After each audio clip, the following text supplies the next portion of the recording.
coming in fresher than some of the players because they've not played so many minutes. Looking at your face, Stuart, you think they should have had a lot more minutes under their belt. I think people are a little bit deluded with this word fresh. Listen, I'm fresh. I ain't played for 20 years. Don't make me a better player, you know. I think it's very, very misleading. People say being fresh. I like to get in a routine, a rhythm, 90 minutes, going to major tournaments. I'm sure Gab's the same. If you said to him, like, have a month off and then deliver, well, he'd probably take that.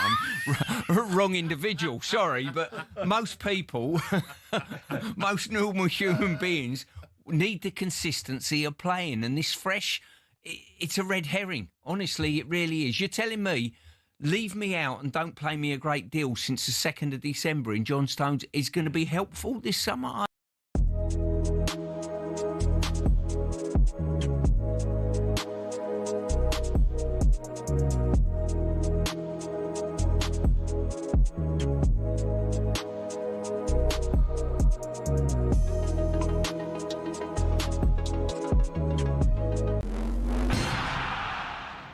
Tyson Fury, Floyd Mayweather, Canelo Alvarez. Just hearing these names makes you think money and the hundreds of millions of dollars, pounds or Saudi riyals in boxing. But that's at the top. At the bottom, it isn't quite the same. Even for those on the rise, there's not an awful lot of cash in the boxing world. And if you're just starting out, well, it can be a very costly exercise indeed. But don't take my word for it. Here's the former European champion, talkSPORT's Spencer Oliver. You're turning professional and you're boxing, let's say, York Hall on a non-televised fight. You have to sell tickets to earn any money, but you have to cover the wages of your opponent as well. So if you don't have the ability to be able to sell enough tickets, you effectively have to pay to fight. A far cry then from Jake Paul facing Mike Tyson in 2024, when the purse was reported to be around £48 million. But the vast amounts of cash lining the top dog's pockets isn't the norm in a typical fight. Let's say you're lucky and you get between 5 and 10 grand. You're going to get 10 grand max for that. 10% goes to the trainer, 25% goes to the manager. Then we've got the tax man to pay as well. So we're cutting that money in at least half. So now you've got 5 grand for a 10-week camp. So you're talking about a guy here earning, he might be clearing 500 quid a week. How do you support a family on that? So boxers chase the dream. And, you know, there's probably 2% of them that actually make it. So say you do make it and you start to rise up the ranks. Strikers Boxing, a training academy, says the mid-tier fighters can earn more, somewhere between £10,000 and £50,000 a fight, depending on record, profile, opponent and popularity of weight class. It's only at the top level does the real cash start flowing in, with the top-tier professionals, i.e. those going for titles, earning 6 figures a fight. Something else you'll have heard of is the terms prize fighter or journeyman. A prize fighter is, as it sounds, someone who picks up fights where they can and gets a nice big check if they win. Journeymen are the fighters who take on up-and-comers, effectively used for experience in the ring. Even if they're going up against the real prospects, a young Anthony Joshua, for example, these guys will be lucky to earn more than 10 grand. So the average boxer isn't as rich as you'd think.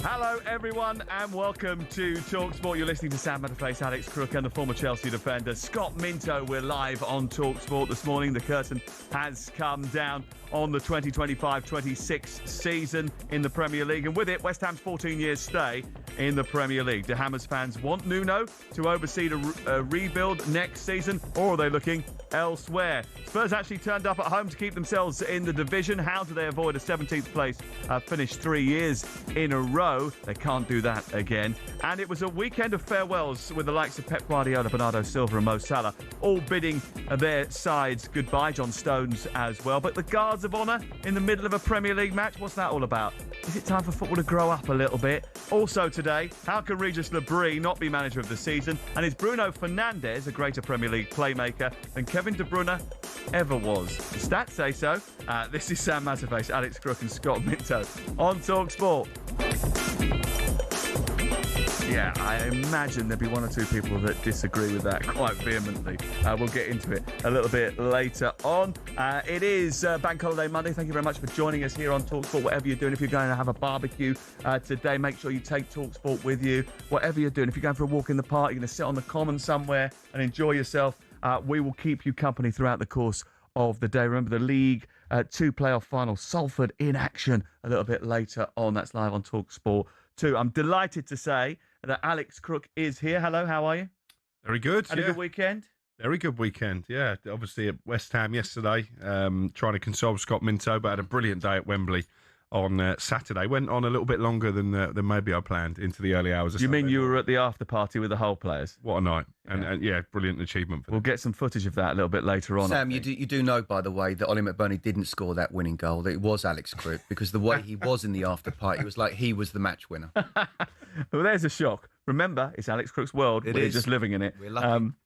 Scott, delighted to say that you're still the proud owner of one record. West Ham relegated with 42 points when you were there. Thank you. 39 this time around. Yeah, it was... in all seriousness, you were quite upset about the fact they've gone down. Yeah, absolutely. I mean, it was a tough watch in a way, but, you know, they relinquished being in control of the situation well before the final game of the season. Yeah. And, look, there's so many bones to pick out of it. And I like Nuno. We'll talk about Nuno, but, you know, he took a bit of time for him to hit the ground running. But actually, points-wise, he's done quite well. Not well enough. No, but since mid-January, they've been top half form. It's just taken too long. And look, it's more than just one particular manager. There's so much behind the scenes that clearly the owners, and ultimately the buck stops with them.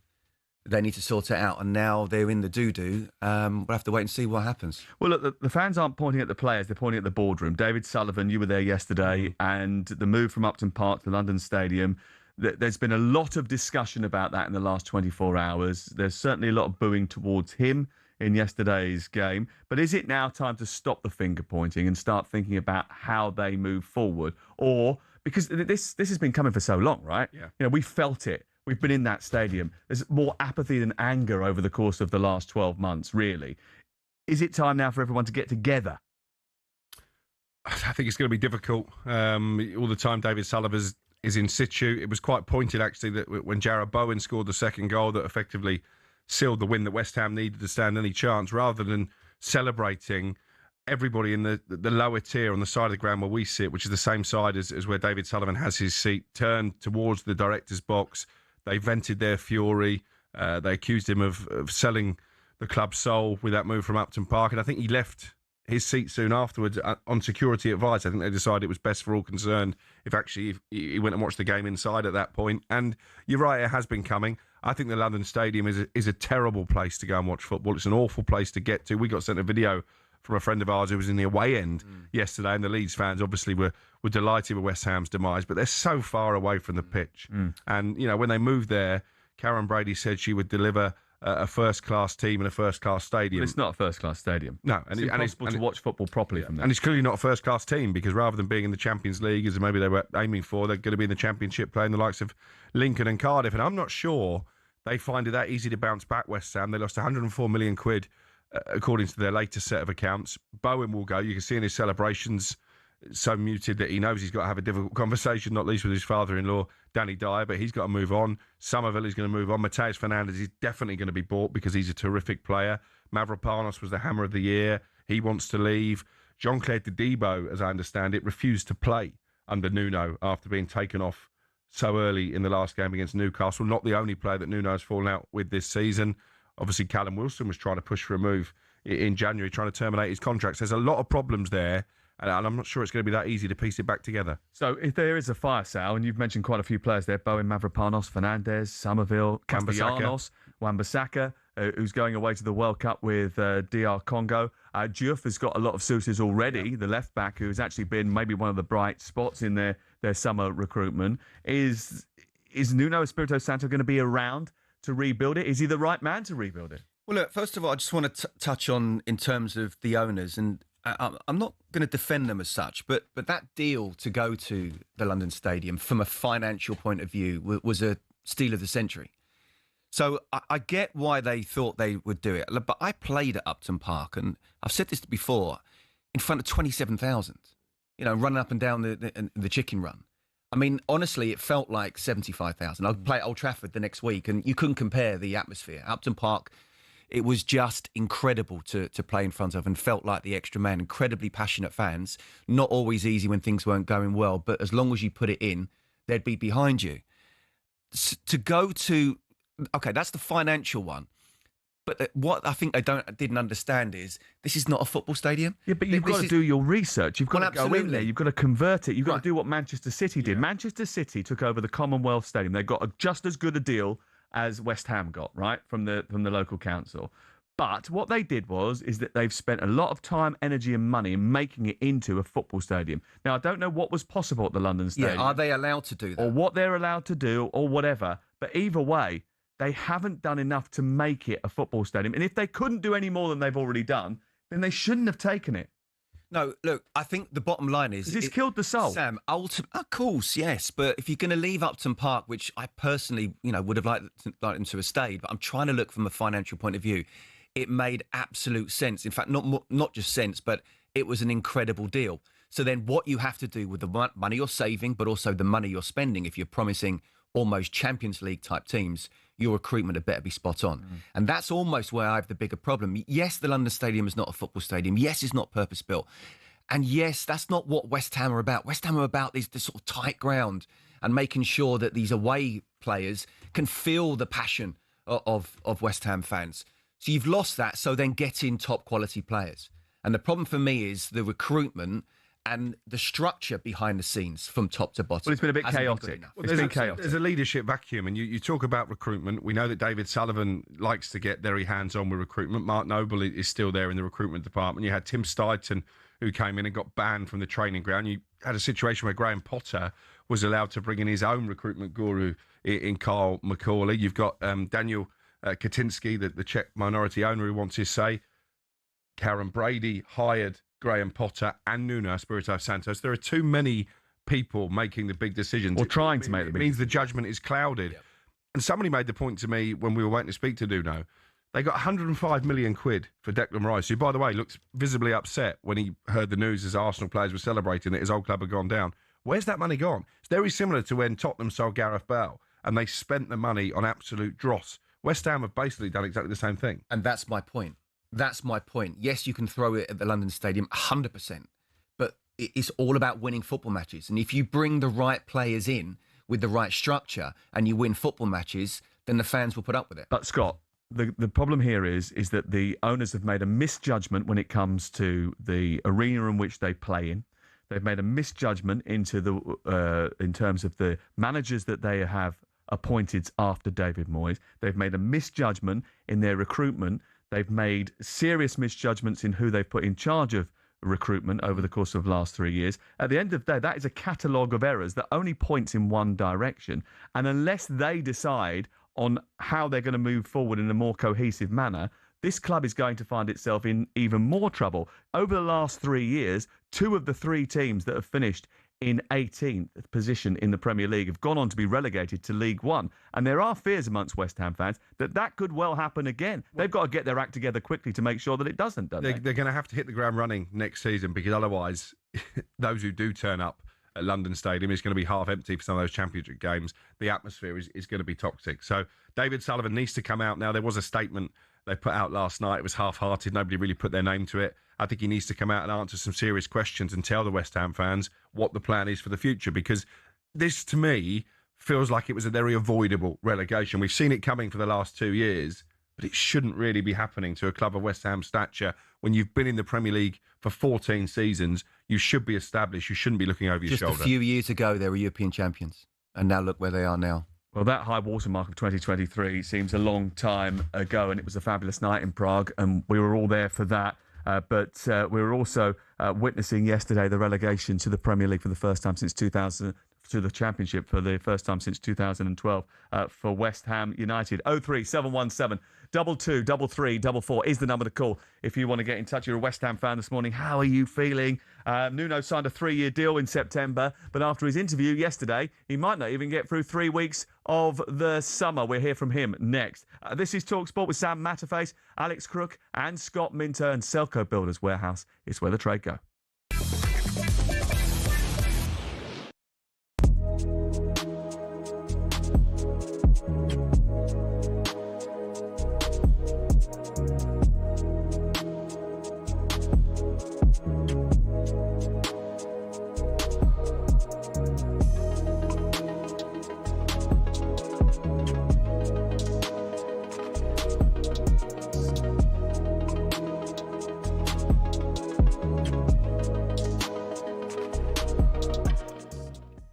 Thomas Tuchel, when it comes to naming these squads, he always gives us a headline, doesn't he? Do you remember when we were broadcasting from Ascot and he left out Jude Bellingham? Obviously, Trent Alexander-Arnold has been omitted, so there is always a talking point. But I think if we'd sat down yesterday, before obviously we started getting all the news yesterday afternoon, and put our 26-man squad down, there's probably, 4 names in there that maybe we wouldn't have expected? 3 or 4, maybe, yeah. None of us would have had Ivan Toney. I mean, not Ivan Toney wouldn't have had himself by the sound of things. The fact he's at the embassy this morning tells you everything. Yeah. As far as the back four is concerned, I think it will be James, Konsa, Gay and O'Reilly to start the first game of the tournament. I think we're pretty solid on that. So therefore, you can afford to take a couple of wild cards, a couple of slightly different players that fill gaps later on in the tournament. John Stones, we mentioned lack of minutes. You know, we can't expect him to play 10 games or 8 games in 4.5 weeks. It's not viable bearing the amount of minutes that he's got under his belt. But class is permanent, and Thomas Tuchel likes to have him around. If you remember last year when we were in Girona, he wasn't fit. But he brought him into the camp even though he wasn't part of the squad because he wants him around. Why is that? Just explain to us what it is about him that he really likes. Well, these boys have got to spend 7 weeks together, you know, so you've got to have the chemistry right within the group. If you've got some great influences within that group, it's brilliant, you know, just to facilitate everyone. More importantly, I, as a manager, never had to worry about number 1 to 11. They looked after themselves. You take them to a major tournament, they're picked, they're happy. It's the ones from 12 to 26. I always used to make sure, as a manager, whenever we went to a major tournament, the day after we played, I would be one of the coaches.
Palace versus Rayo Vallecano, Wednesday night from 7 on talkSPORT. This is talkSPORT. Sam Face, Alex Crook and Scott Minto. We're here live and we're on air till 1 o'clock this Bank Holiday Monday. Thank you very much for joining us. Simon and Jim back tomorrow from 10 o'clock. And it's a bad day for West Ham United, relegated to the Premier League after relegated to the Championship after 14 seasons in the Premier League. Lots of texts and calls coming in. You can't have it both ways. You want to spend money, but not have a stadium to bring in the revenue, says one texter. Crookie, you're being a little bit harsh on the board of West Ham here. They're promised a top 6 team, and they might get that next season, the Championship. Oh, a bit tongue-in-cheek, I think. Football is football, no matter where it's played. Too big an issue is being made of the stadium for West Ham, says Kirby in Dublin. Let's speak to Dave in East London. And Steph, let's start off with Dave. Hello, Dave. Hi, morning, chaps. How are we doing? Yeah, we're good, thank you. How are you feeling this morning after relegation was confirmed? I imagine you saw it coming. Yes, I was at the game yesterday, and in some respects, if you have a historic shoplifter keep coming into your shop, at some point, you have to call the police in. You can't just tell him not to do it again and go away. And I'm disappointed, but quite refreshed to think now the music's got to be faced. Because if we'd have crept through and there'd been nothing to celebrate by staying in the Prem yesterday, they're paper over the cracks. They'll make excuses. Just still play the silly game they're playing with the fans and the loyal support. And in the world we're in today, people are sacrificing a lot for the love of their football. You don't know what the economics at home are, and doing something that they love is important. And they don't see that. It's a release, isn't it? It's, when you're in a tight spot, when you're, money is tight for a lot of people at this moment in time, and they spend their hard-earned cash to go and watch their football team, and they want to be able to have that release. Now, there's no God-given right that you buy a ticket and your team win. That's just not the case. It's football. There's always ups, there's always downs. But there's been a lot of downs over the last 3 years after that very, very big high in Prague. Who is to blame as far as you're concerned? And do you think Nuno Espirito Santo is the man to rebuild this team? I don't know. At best, I think he's a championship manager. It depends what we might be able to keep hold of and what we can. It's the recruitment again. I mean, you'd say Potter was a good manager. Would you? Lopetegui, what else? Well, Potter's done well. It'll be interesting to see what he does in the World Cup. It's. Yesterday, the atmosphere there was positively toxic. And that sounds a bit of a contradiction. But if anybody can take the mickey out of themselves, it's West Ham fans. So every time the Leeds dish it up where we're going, we're singing along with it. We're almost sort of saying, yep, we're facing the music. We're going to go and reset, whatever that means. And all them fans there, well, majority of them fans, wherever we end up, we'll always be West Ham fans. So even if it ain't in the big money, there'll always be a loyal following to the club and the badge. It's just unfortunate that the type of people we've got managing stuff. Bloody good business people, but terrible football owners. Dave, thank you very much. Appreciate your call. We've got loads of calls. We're going to rattle through as many as possible. 03717 223344. You can also send us a WhatsApp on that number as well. Very quickly, give me just 10 seconds. Nuno Espirito Santo, do you think he's going to stay? Not convinced. Just look at his body language yesterday. I'm not sure he's got the appetite for it. What do you expect, though? What would you expect his body language to be? After they've been relegated? Well, he could easily have come out and said, I've got a contract, I'm here, it's my job to get this club back into the Premier League. He didn't, and sometimes silence speaks volumes. Yeah, but he's kind of walked out on Nottingham Forest when they were doing really well in the Premier League because he wasn't given what he wanted. He needs to speak to the owners to see what he's going to have to deal with next season. You don't have that conversation after the last game. Surely you prepare for the worst. Everybody knew there was a big chance they'd go down. They're waiting to see what's going to happen. I think there's probably 2 scenarios going on, and plus he's speaking to you. So. And he probably doesn't know who to speak to be honest with you, because there's so many different people in charge. Steph is the West Ham fan who's just joined us on the line now. Hello, Steph. Good morning. Morning. What do you want to say? Hi, Steph. Right, this is the 4th relegation under Sullivan. Twice with Birmingham, twice with West Ham. Birmingham have never come back up. I don't expect West Ham to come back up soon. I don't expect Nuno to be in charge. I expect Sullivan to take control of transfers, which means everything will be make, do and mend as it's been for the last 3 seasons. And this has got nothing to do with those people that said, oh, be careful what you wish for when Moyes went, because it went way before that as well. So I think we'll end up with either Dyche, Cooper, or maybe even Scott Parker, but it will be somebody out of contract and somebody on the cheap, because everything Sullivan does will be on the cheap. The players will be cheap, will be mid-table mediocrity for a few seasons yet. Well, it won't be Steve Cooper then, will it? Because I think he's quite enjoying himself over in Denmark, is he not? He's been released. He's been released by Bombay. Yeah. Oh, I didn't hear that. In which case, he might well be on that list. But Scott Parker is someone that's been talked about quite a lot. Look, I would like Nuno to stay because he has been in the Championship. I do think he's a Premier League manager. I think he's proven that. But he's also proven he knows the Championship. He took Wolves up. And, I was covering those games on a regular basis, and they're very, very good. He took Wolves up with Ruben Neves and João Moutinho in the team, though. I mean, that's the cheat code in the Championship. Well, no, I mean, absolutely, there was a little bit of help with recruitment. But again, recruitment, how important is that? That's the whole point. But you've still got to put the players in the right places and deal with certain egos and get the best out of them. And he did that. If he's going to walk away, I think Scott Parker knows about promotion. But Craig Bellamy's an interesting one. I think he'll want to be Wales manager in the Euros in a couple of years, but that's 2 years away. Will he get this offer with a massive club like West Ham in 2 years' time? Dan's a West Ham fan. Let's squeeze him in. Thanks, Steph. Dan, what do you want to say about your team? It's been coming for years. It's been coming for years. When we finished 14th, everyone was saying, be careful what you wish for. But the only reason we finished 14th was the three promoted teams were so awful they went straight back down. United and Tottenham gave up on their league season to focus on Europe. It was coming then. It's been building for so long. There's so many little issues with the leadership. Luizão, 20-year-old Brazilian, we get offered $4 million, hold out for $5 million, they pull out. We end up paying off his contract. And we're sitting here being told it's astute leadership, world-class stadium, world-class team, seats no further from the pitch than Upton Park, open and closable roof. Where is it all? It's been coming for years, and the only people culpable for it are the leadership. Nuno won't stay, and neither will 90% of the squad.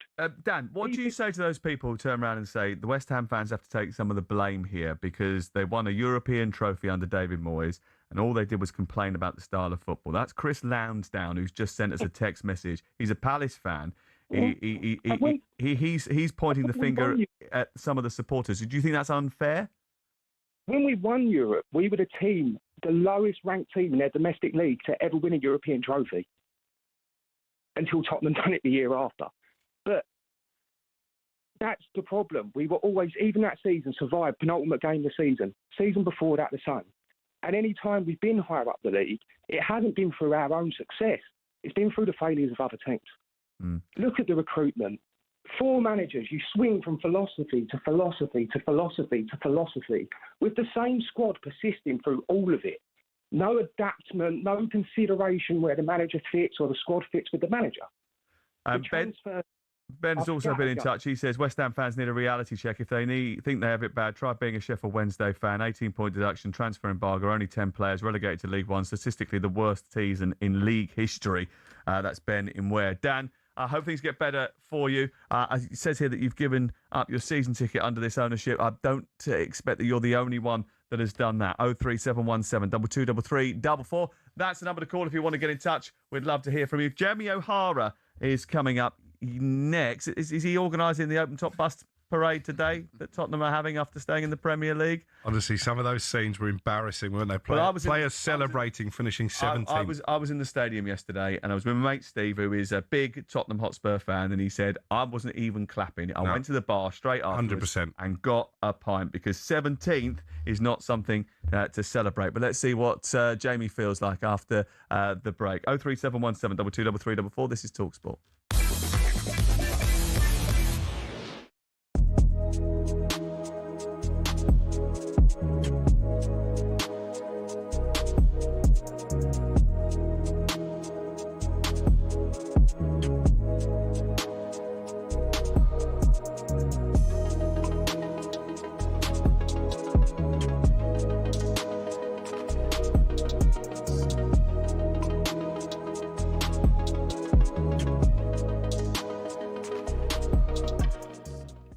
Look at some of the attackers. Palmer and Foden left at home. The 2 omissions probably that define the talking points of the squad. Well, we all expected it. I've been saying it for the last 2 months, and Manchester City fans and Chelsea fans are like, no, you can't leave them out. It's Cole Palmer, it's Foden. We know what Palmer can do in big games, but when you're not performing in that position where we got so much talent, like Rodgers, Eze, look at Bowen, unfortunate not to be in the squad. Gibbs-White can't get in the squad, so I don't think it's a shock that Foden and Palmer don't make it. One of the things that he has said, Thomas Tuchel, is that he wasn't going to take a batch of number 10s. He was going to take players that played in specific positions in that front line. He has only taken 3 of them. He couldn't take 5. He didn't want to take Foden and Palmer and then crowbar them into the team out of position. Is that the right call? I think so, because we saw, going back to the last European Championships, Gareth Southgate tried to do that with Foden in particular, and he ended up having a nightmare of a tournament. Palmer was used only sparingly. So, yeah, I understand the argument. I would have taken one more in that number 10 position, because obviously you can play Bellingham deeper if needed as well. And I think if you're talking about taking one more, Gabby's dead right on form.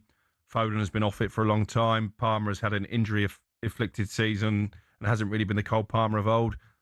Morgan Gibbs-White would have been the one for me. You look at his numbers, his best ever goal-scoring season. He's carried Forest away from relegation danger into a major European semi-final. So I think of all the players that have been left out, he'll be concerned this morning. I was just thinking there, actually, can we lend a few of these to Scotland? They'd appreciate it. Unnecessary?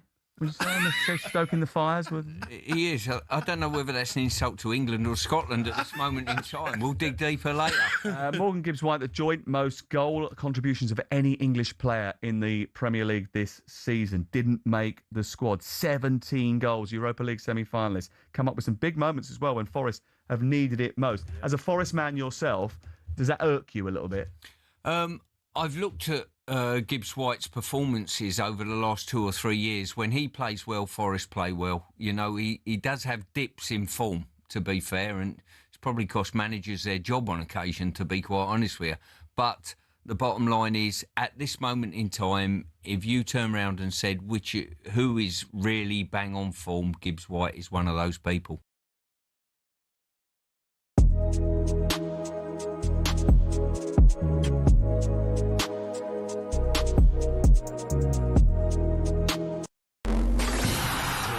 Here's some of the news. Good morning, I'm Matt Scott here with your news headlines. It'll likely be the hottest day in May ever recorded, with temperatures in southern England expected to reach 35 degrees Celsius. Outdoor pools and beaches are already filling up, with experts warning of the need to stay hydrated. Tiger Woods went into the empty cubicle and realised his mistake all too late. So Foster took some paper, reached under the cubicle with a rescue offering, and as Tiger went to take it, Foster uttered the words, "Europe, one up." Fast forward 10 years to the miraculous Medina. Roy McIlroy overslept and was in danger of missing his Sunday tee time. Thankfully, travel organiser Erica Stoll sorted him a police escort. And 3 years later, McIlroy proposed. Scottish legend Sam Torrance tells many a yarn about the great Ballesteros. Apparently, Seve would regularly give coaching clinics to his European teammates.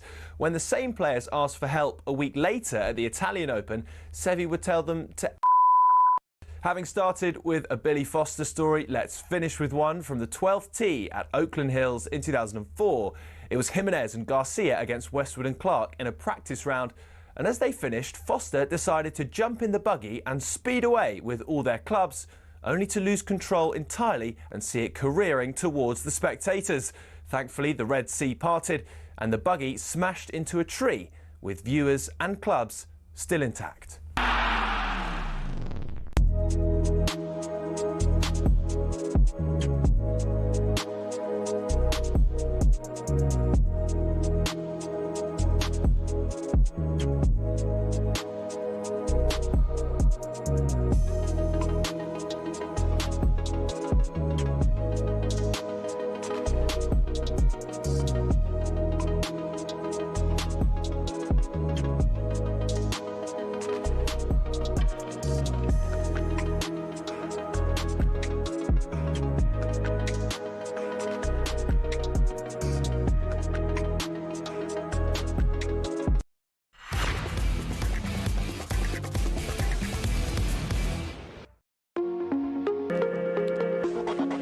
It's talkSPORT. It's Sam Matterface, Alex Crook and Scott Minto. Jamie O'Hara has joined us in the studio as well. We've been talking about West Ham, but it's now time to turn our attention to Spurs. I was at the Tottenham Hotspur Stadium yesterday. Strip away the context and Spurs have basically ended up exactly where they were this time last year after they finished against Brighton. So how do they stop it being 3 near misses in a row? Jamie O'Hara might be able to provide a bit of context. I mean, yesterday was all about relief. I have one text here who's just at the offence because we said that they shouldn't be celebrating finishing 17th. Good season.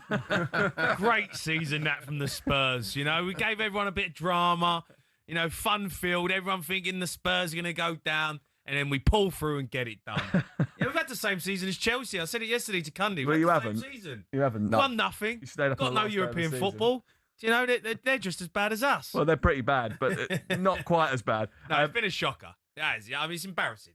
Like it's yesterday, I couldn't even watch it. Honestly, it was painful because fair play to West Ham. They'd done what they could. They got a result. Everton didn't turn up. Everton was shocking. They were actually shocking, and that done us a massive favour. So the 2 games really that kept us in the Premier League was the Aston Villa game where they didn't really turn up, and the game yesterday, Everton, they weren't up for. I know David Moyes come out and said about, you know, he'd love to help try and keep West Ham. They were not there, Everton. But look, we got it over the line, and it is relief. It was relief. There was a bit of celebration and that, but afterwards you sit there and go, you can't really celebrate it. It was pathetic. You know, to finish where we finished, 17th again, it was just, you know, it's embarrassing. What do you make of the scenes at the end, though? Players celebrating like they won the cup, Madison patting the Tottenham badge. Shouldn't they just, you know, applauded the fans, thanks for your support, and then get back in the dressing room? I hear you, and it's easy to say, yeah, but you got to think about as a player, the pressure they've been under.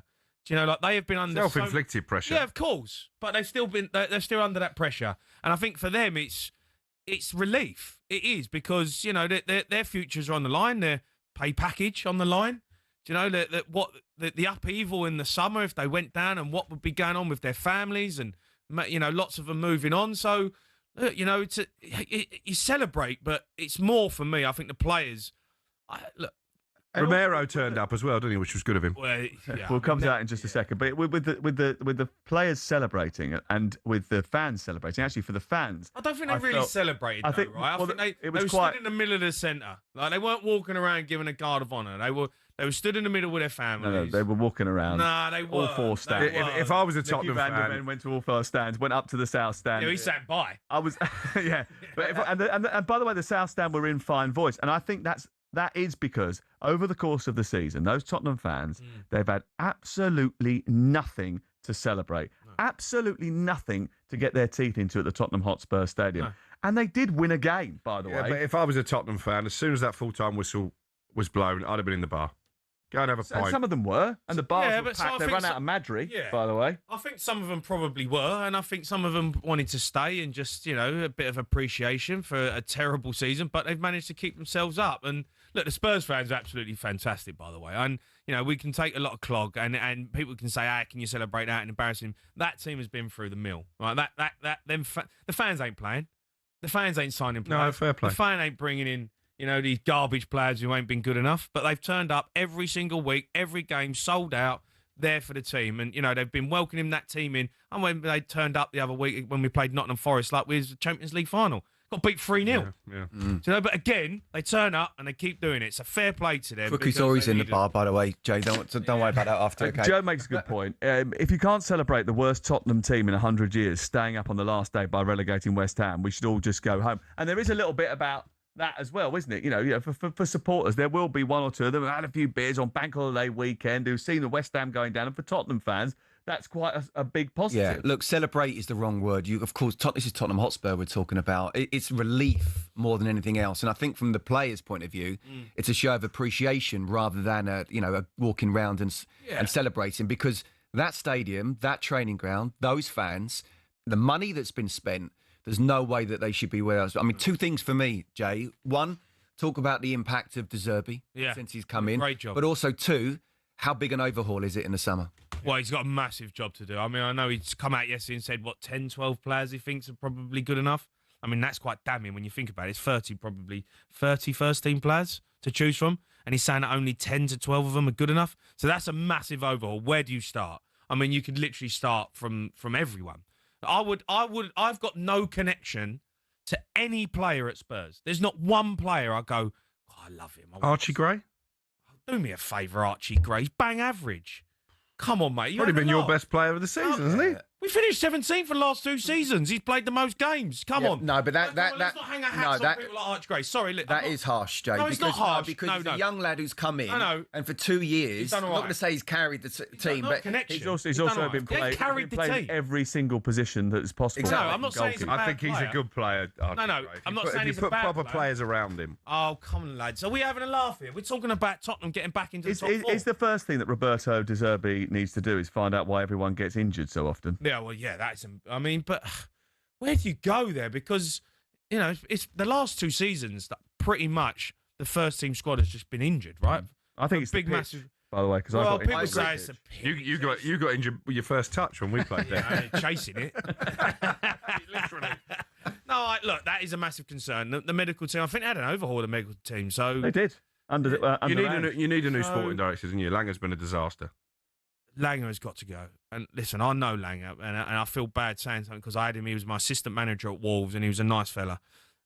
Didn't know how to take a training session, and now he's a sporting director at Tottenham. Unbelievable, right? Unbelievable stuff.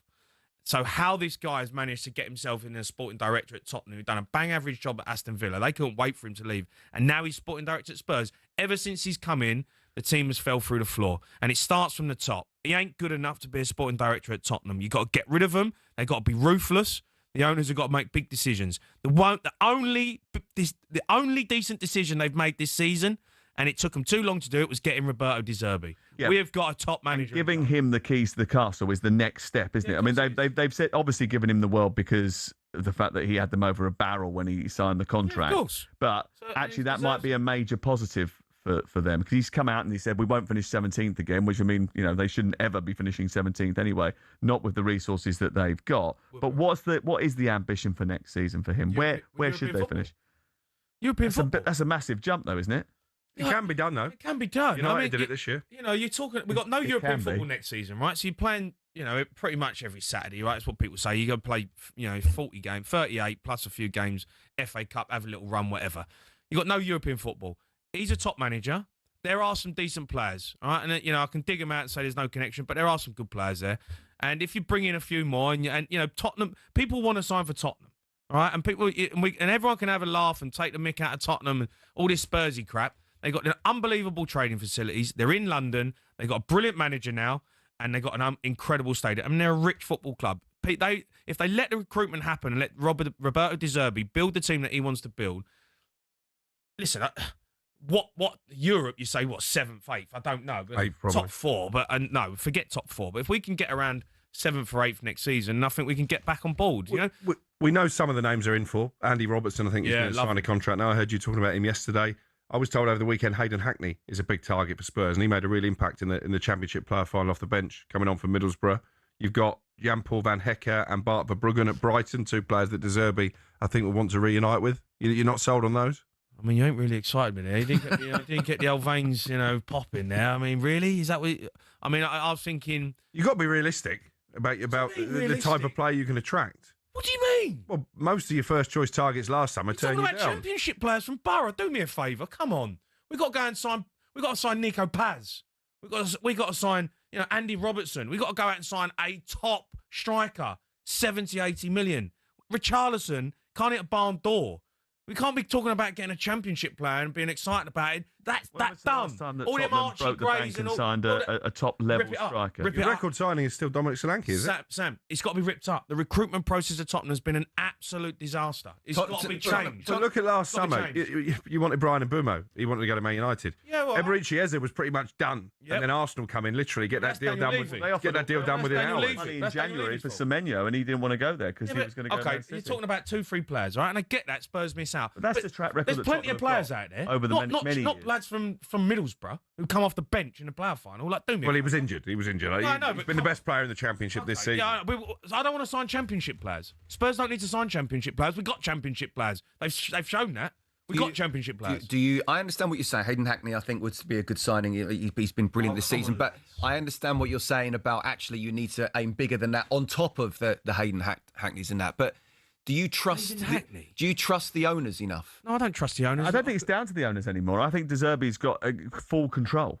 I think he will be the one who's picking the players. They still got to dip their hand in the pockets. Well, they've got to okay. They've got to sign off the contracts. When they got rid of Daniel Levy, saying that they're going to spend money. But that's my point. Everyone was going to change the narrative, and it was sporting success that they were. And then what happened in January? They went and sold. They went and sold Johnson for 30 mil. Brought in Conor Gallagher for 30 mil.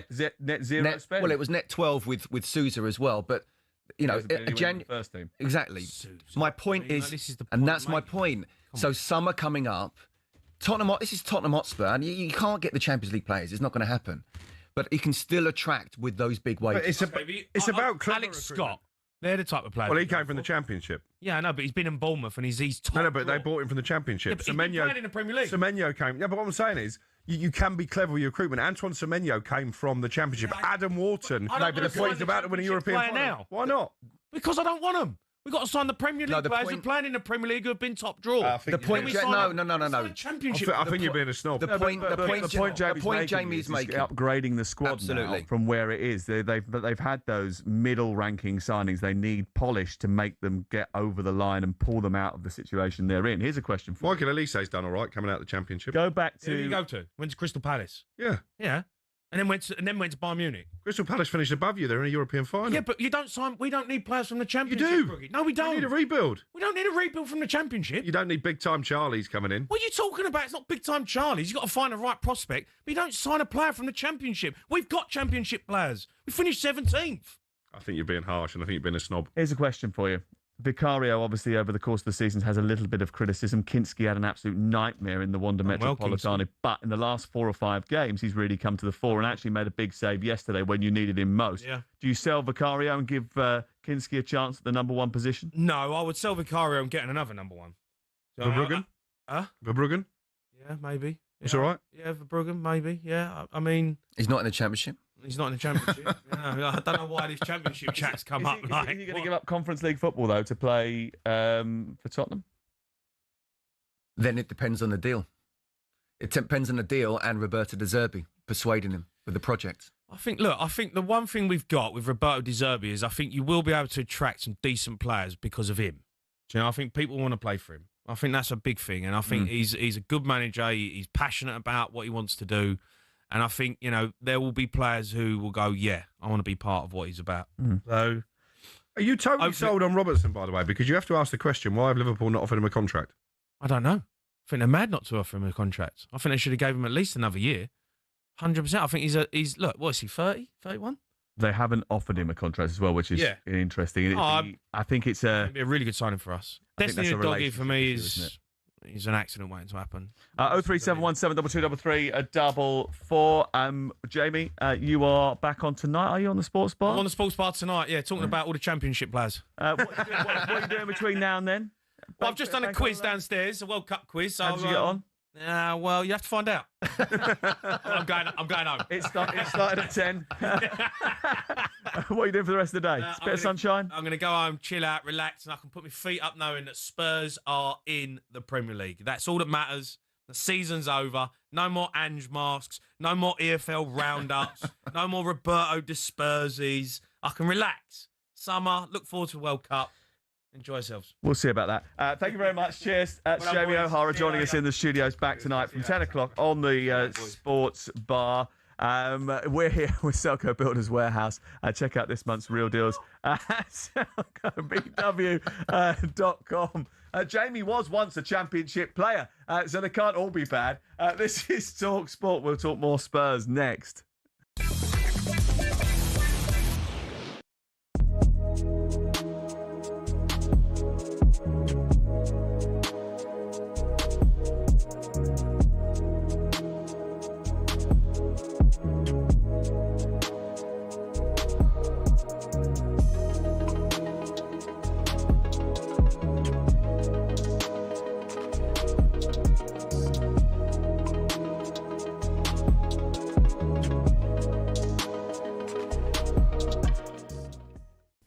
I thought it was great at the end of the game, the way the players were with him. Oh, do you know what I mean? Emery Martinez picked him up. Because we saw a wee side to him that you don't see. Yes. We saw a different side to him. What was funny, though, when Emery Martinez picks him up, on the clip behind, you can see the players are a bit like Tyrone Mings. They're laughing like, "Oh my God, how has he done that?" Yeah. Because then they know that like the manager's not really like that. He doesn't like to be the centre of attention. Yeah. But it was incredible scenes, Ali, afterwards. So emotional for so many Villa fans, and we were lucky to be in the stadium.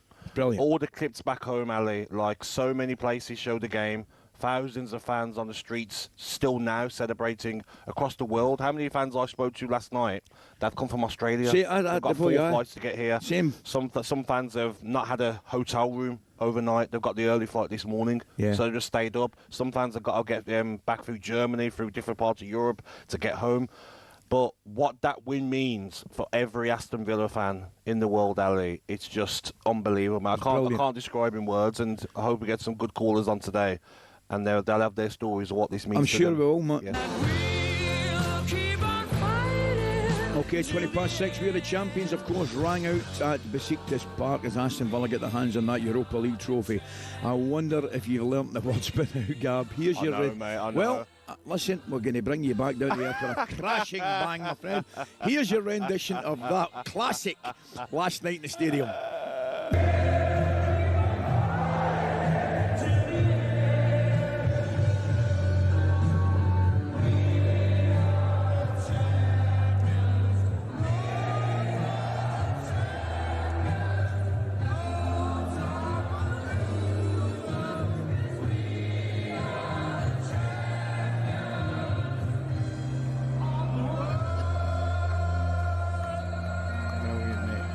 Fantastic. Good on you. I was just... Hilarious, mate. I met all the Villa fans before a game, man, and they were brilliant, Gabby. Brilliant. Older gentlemen, young boys. Ali, there's been no incidents.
It's talkSPORT.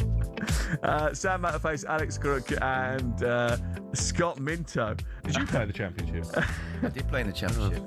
Before it's called the championship. Mr. Crook, please stop baiting young Jamie. He's had a good weekend and he should be left to bathe in the trying to bait him.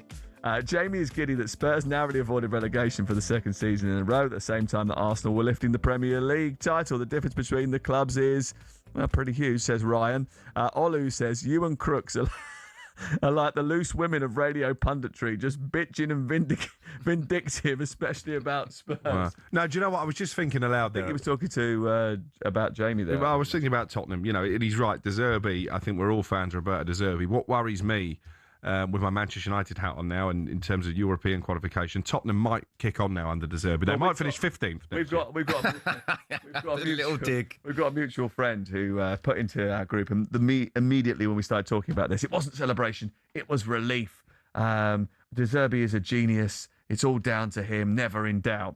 To which Crook did reply, annoyingly, you could kick on now, as Roberto De Zerbi's the real deal, but you might finish 15th next season, as he's just said. I wonder what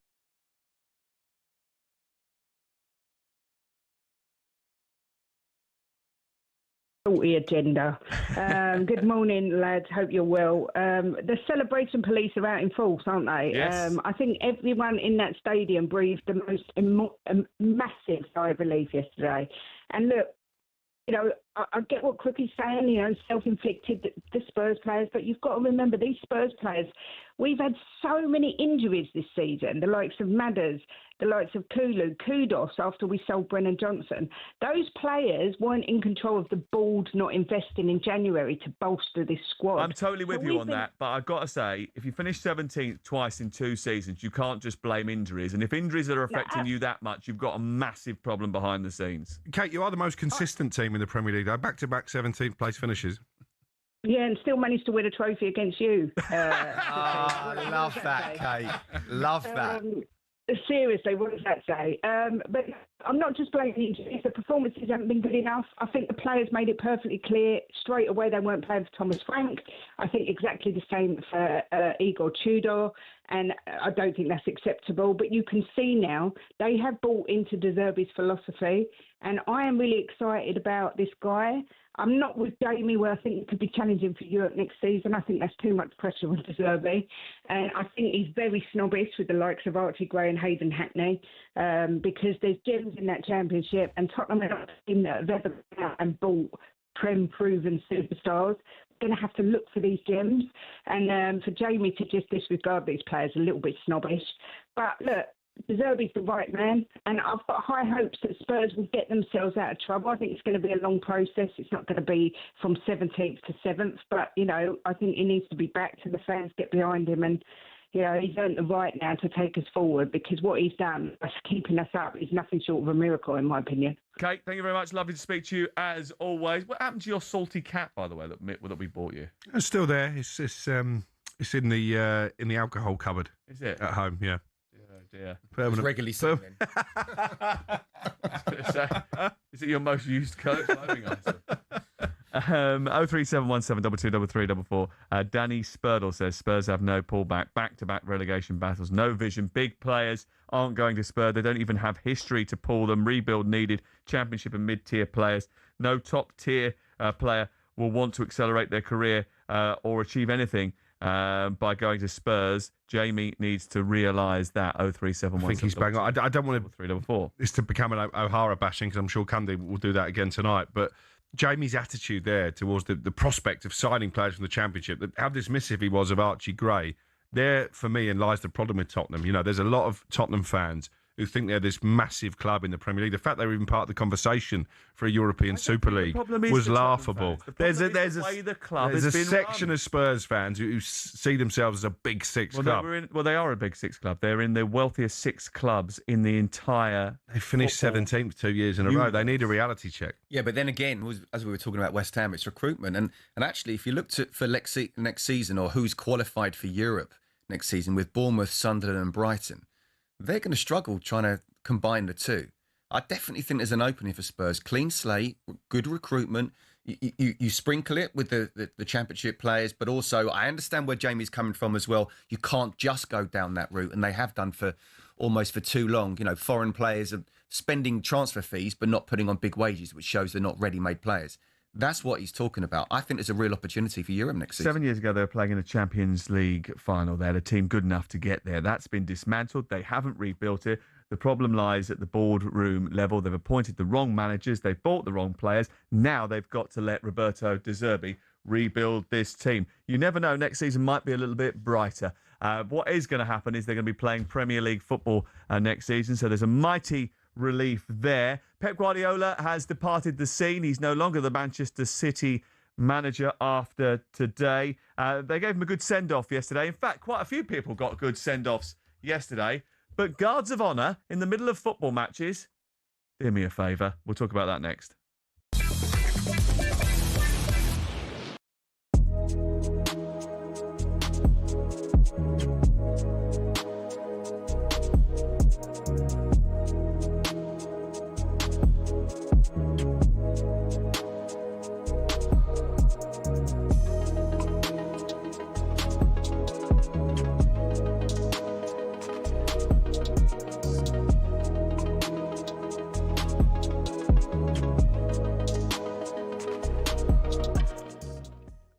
with Villa, right? Unai Emery is the man. He is like he has full control over everything: transfers, youth club. There's no one telling him what to do. And there's been rumours about him going to Madrid. Can you imagine him going to Madrid, mate? If he's going to bench Mbappe to play someone else, mate, he'd get ousted straight away, wouldn't he? Yeah, no. Do you know what I mean? It's the perfect fit. It's the perfect club. It's the perfect. No, but you're still Aston Villa, though. What do you mean, Cundy? Well, you mentioned Real Madrid, right? Yeah. Who's the bigger team? What do you mean? Cundy, come on, mate. No, hold on a second. Hold on. Are you sorry? Have you taken stupid pills? I don't know what. Sorry. Are we? Sorry. Were you trying to say Aston Villa bigger than Real Madrid? No, of course not, mate. Of course not. What are you trying to say, Joe? I don't know what you're saying. Explain yourself. No, hold on. He's saying he wouldn't go to Real Madrid. Yeah, because he's not in control. Sorry, unless I've got you wrong, Dave. Yeah, because he's not in control. It's Real Madrid. What's wrong with you lot? Are you joking me? Cundy, mate. Are you joking? Listen to me, right? Hang on, Cundy. David. Listen to me. Are you saying to me he'd turn down Real Madrid? As a manager? Right, so no, man. What do you think I'm talking about? Cundy, listen to me, right? He could go to Madrid, right? And Dave, think about what you're going to say before you say it, okay? Cundy, mate, you're trying to think about it, okay? You are. He's annoying me. Take it away. Dave, he's annoying me. Yeah, mate, your canister is way bigger than your brain, mate. I swear down. Say it then, Dave. Say it. So here's the situation. Right, I'm going to throw it to you. Do you want the job? Unai, do you want the job? It's career suicide, Cundy. It's career suicide. If you went to Real Madrid, right, you have 6 months, he'd oust Mbappe, he'd get ousted by the fans, and then he'd be done. Right? At Villa, I'll tell you what, he could play bloody Tyrone Mings at striker, and I'd still trust the process. Do you know what I mean? Are you saying he's going to say no to Real Madrid? Yes. Cundy, give Red a ball, mate. You're Chelsea. Where are you? 9th? I tend to agree with you. I don't know what to say today. No, I get the whole. I get Jace. I get your whole argument. Say to him. No, I don't know what to say today. Shut up a minute.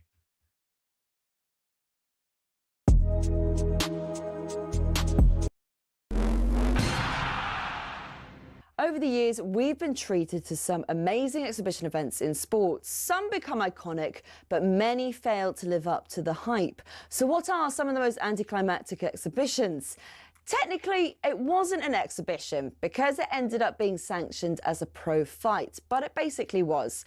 2024 saw Mike Tyson return to the ring to fight YouTuber Jake Paul. The event, which Paul won, was streamed by 65 million people on Netflix, making it the most streamed sporting event ever at the time.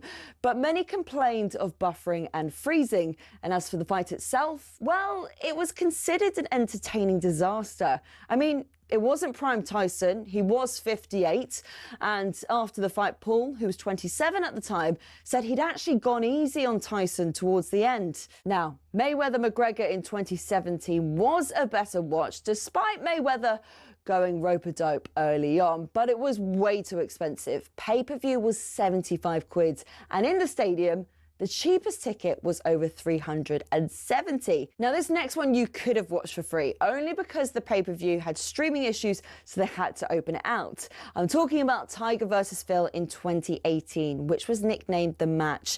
Massive names and massive rivals going head-to-head. On paper, it worked. In reality, it didn't.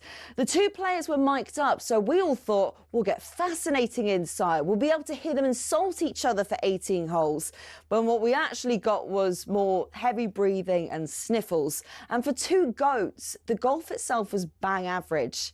And speaking of GOATs, let's end with Messi and Ronaldo. In 2023, an exhibition between PSG and the Riyadh All-Star 11 saw them share a pitch for possibly the final time. To be fair, it was a goal fest, which PSG won 5-4, and Messi and Ronaldo both scored.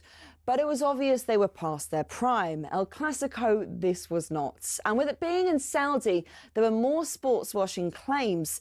So there you have it, exhibitions that have let us down. And I didn't even have time to mention the Community Shield.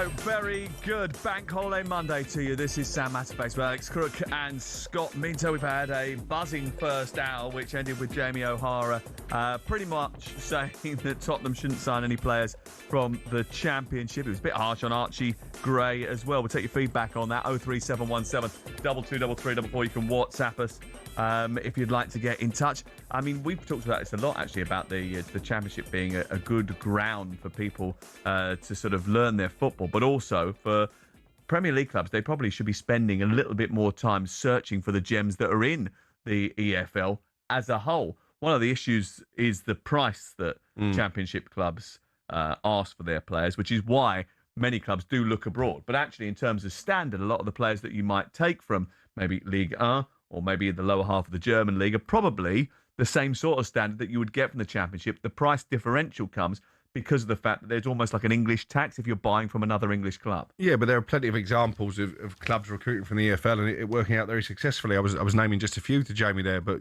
Adam Wharton, unlucky not to be in England's World Cup squad. Hopefully, for Palace's perspective, he's going to be fit for this final in midweek. Morgan Rogers is another one who was at Middlesbrough. He was. Ended up going off to Aston Villa and is now possibly going to be the star of the World Cup. Yeah, and possibly a £100 million signing for somebody else this summer as well. Maybe more on that later in the week. But you've got Michael Oliso, I mentioned, who's been an absolute revelation at Bayern Munich, Ebrici Eze, Alex Scott, Antoine Semenyo. The list is endless. And I think as fans, this is why I use the comment to Jamie, we are guilty of a bit of snobbery. I remember when Manchester United signed Antonio Valencia from Wigan all those years ago, and I was apoplectic that we should be signing players from Wigan, but he was brilliant. Oh, but look, while I completely disagree with him about Archie Gray, I think that kid who has played in pretty much every position has looked the standout player of the last 2 years, really. I mean, these managers are relying on a kid, a teenager, to and I feel sorry for him deal because with the pressure. They've never allowed him to sort of develop into one position. They've pushed him around the team and played him all over the place. Yeah. Never really allowed us to see the best of him or for him to be able to settle into that. And when the pressure is on, we've seen a Spurs squad that's built for winning the Europa League and then trying to get for a Champions League place in the Premier League. But let me tell you, the pressure of that is completely different to the pressure when you're down there. They've not been able to handle that from a mental point of view. Archie Gray has. 19 of the 26-man squad that England will take to the World Cup in America, Canada and Mexico played in the EFL. This is talkSPORT. Pep Guardiola's 593rd and final game in charge of Manchester City ended in an emotional Premier League defeat as Ollie Watkins scored a double for Aston Villa. He played for Exeter, didn't he? He did. But one thing did spark a bit of debate amongst us last night when we were in the pub across the road, and that was this idea of having a guard of honour. Bernardo Silva and John Stones both got last afternoon a guard of honour as they left the pitch. Now, it ended up delaying the match for around about 5 minutes by the time they'd done both of them. And if you're watching on YouTube and Facebook or wherever you watch talkSPORT on our connected TV app, you can see the guard of honour taking place. Very emotional. Look, Bernardo Silva deserves a big tribute. I think they had a pub named after them, John Stones and Bernardo Silva last week. They did a lot of video tributes. There's absolutely no doubt that these two players have been fantastic for Manchester City and should be celebrated.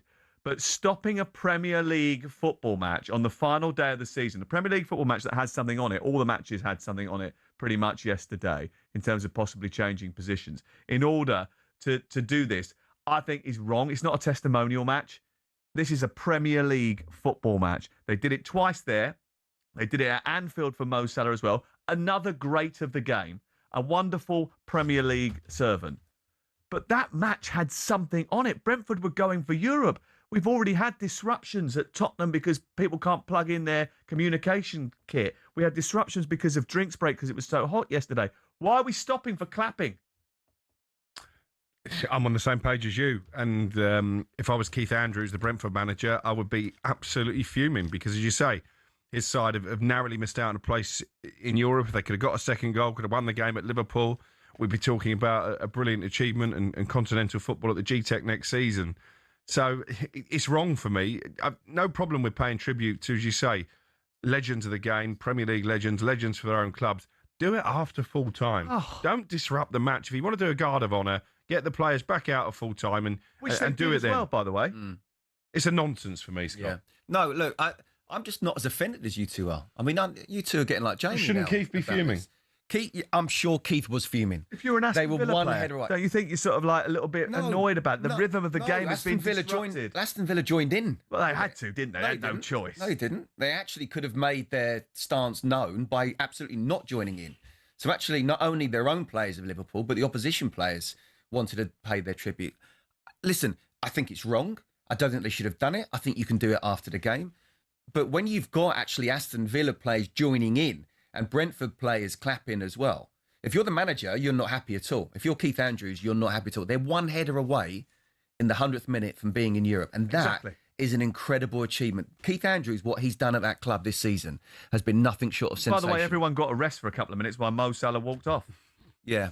Look, I mean, for me, the bigger issue is not actually the couple of minutes of, even though it is an issue, of the Guard of Honour at Liverpool, and not even really what Mo Salah said or his agent said in that tweet. It's actually the players who liked what he'd put down, and those players are going to be at Liverpool next season. Can you imagine how Arne Slot's sitting there feeling, standing on the sidelines, watching the Guard of Honour, thinking to himself, hold on a second, I've just had to clamber from underneath the bus that Mo Salah has chucked me under in the last week. Yep. And now all of a sudden the whole stadium is rising to pay tribute to this fella. Listen, again, he's done such great things that he deserves all of the respect. But it was an awkward moment. No, I agree. Again, the only thing, I'm just trying to play a bit of devil's advocate here. If I'm a Liverpool player and I've seen him do what he did for the club, and not just on a match-by-match basis, but actually a daily training session, and see the class of, I say the class of the guy, he's lacked class in what he's done. Yeah, but they all liked his tweets, so like, I mean, well, they've shown their appreciation. that's the bigger problem for me going forward.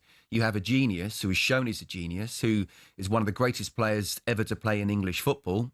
Before the Premier League started, football did start before 1992. So you can chuck in all those players before then. He's up there. He is up there. But nice to be able to take the final year of his career off as well, wasn't it? Well, look, he's a genius who's on his way down. And when you play with geniuses and suddenly it doesn't come quite so easy, they can throw the toys out the pram. That's what he's done.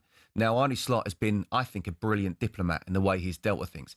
He had to start him in the game. I think he himself has made a bit of a statement by taking him off quite early in that second half, when Liverpool hadn't, won the game and didn't end up winning the game. So that was his point there. But he had to do what he had to do to get rid of the Mo Salah, to speak to the hierarchy, to get the players in for next season, because he knows that at least 50% of the Liverpool fans are not having him anymore. Listen, and I totally agree that we should celebrate great successes. We should celebrate great people that play in our league. We want the best players across the world to come to England and play in the Premier League, and I want to cherish them, and I love great football. But today is the Manchester City parade. They are going on a tour of the city. They're going to have a big celebration at the Co-op Live or whatever it is, and they will celebrate, funnily enough, John Stones and Bernardo Silva, as they did during last week, as they did during the game yesterday, as they did after the game yesterday, as they'll do today. It wasn't necessary to stop the game for 5 minutes. I agree. I just want to say, again, Bernardo Silva, one of the Premier League greats. Absolutely. As well. And listen, I got to a certain level in football. Bernardo Silva has gone way, way, way past that. And I could appreciate when I played with geniuses, Paolo Di Canio, Gianfranco Zola, Ruud Gullit, chuck out some more names, just how good they were. Stuart Pearce said yesterday he was going to cry himself to sleep last night because he would never see Bernardo Silva in the Premier League ever again. Yeah. And he said that's how good that he is. Talking of people that are pretty good, Pep Guardiola leaving the Premier League, that sort of dawning realisation setting in this morning. Has he left better foundations for the next man than the likes of Ferguson and Klopp? Yeah, well, I've said this before, and Crookie mentioned it last night in the All Access podcast. It's the don't follow Fergie. Look what's happened after Sir Alex Ferguson. Look what's happened after Arsene Wenger, Unai Emery, who's clearly a world-class manager. And then you've got Arne Slot, who won the title last season, and yet is still, under criticism because of what's happened, what has been a very poor season. The plus point I would say for Maresca is, I think he did a great job at Chelsea. I think when you think about how he handled 40-odd players in pre-season, he won 2 major trophies. You can say the Conference League he absolutely should have done, the Club World Cup. He out-PSG'd PSG in that Club World Cup final. And there were top teams within that competition. And the players have come out and said how much they liked him. So I actually think, even though it's a don't follow Fergie, Enzo Maresca will be having himself enough, and I believe a good enough coach. And if Pep was still in charge, I'd fancy City next season. Just the question is, how is he going to be able to handle that? Because you are following one of the greatest, if not the greatest manager ever. Crookmaster, he's claimed numerous records in his 10 years. A 100-point haul by an English top-flight side, the first to do so, being the first team to win the title 4 times in a row. It was an opportunity yesterday to set a milestone. Guardiola went top of the list for most games in charge of City as well. They've named a stand after him. Is that enough of a tribute? Does the Premier League need to do something else because he's been such a fantastic servant? No, not really. I mean, Sir Alex Ferguson obviously has got a stand named after him at Old Trafford, so I think that's probably the benchmark and the precedent.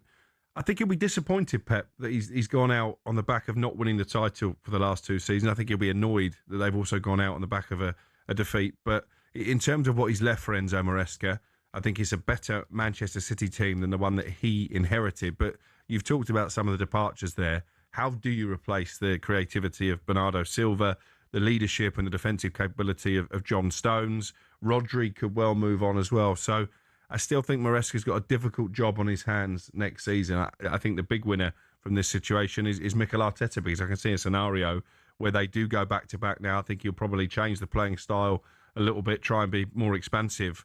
And I'd be surprised if Maresca can get City ahead of Arsenal next season. 03717222344. That's the number to call if you want to react to any of that. Hi guys, great show, says Harvey. If I was Arne Slot, I would have dropped Salah from that final game of the season after the tweet that he sent out. It's player power gone mad and totally undermines the manager's authority. You couldn't imagine Pep or Sir Alex standing for that. He's a Fulham fan. Steve Gooding says, guys, both Silva and Stones are brilliant players. However, why are the match officials allowing this to happen, and why would opposition players get involved? Steve is a Sunderland fan. We'll be talking about Sunderland as well, because maybe the story of yesterday was actually the fact that they secured European football. Dean Ashton will join us next. I think he'll probably want to talk about West Ham United. This is talkSPORT.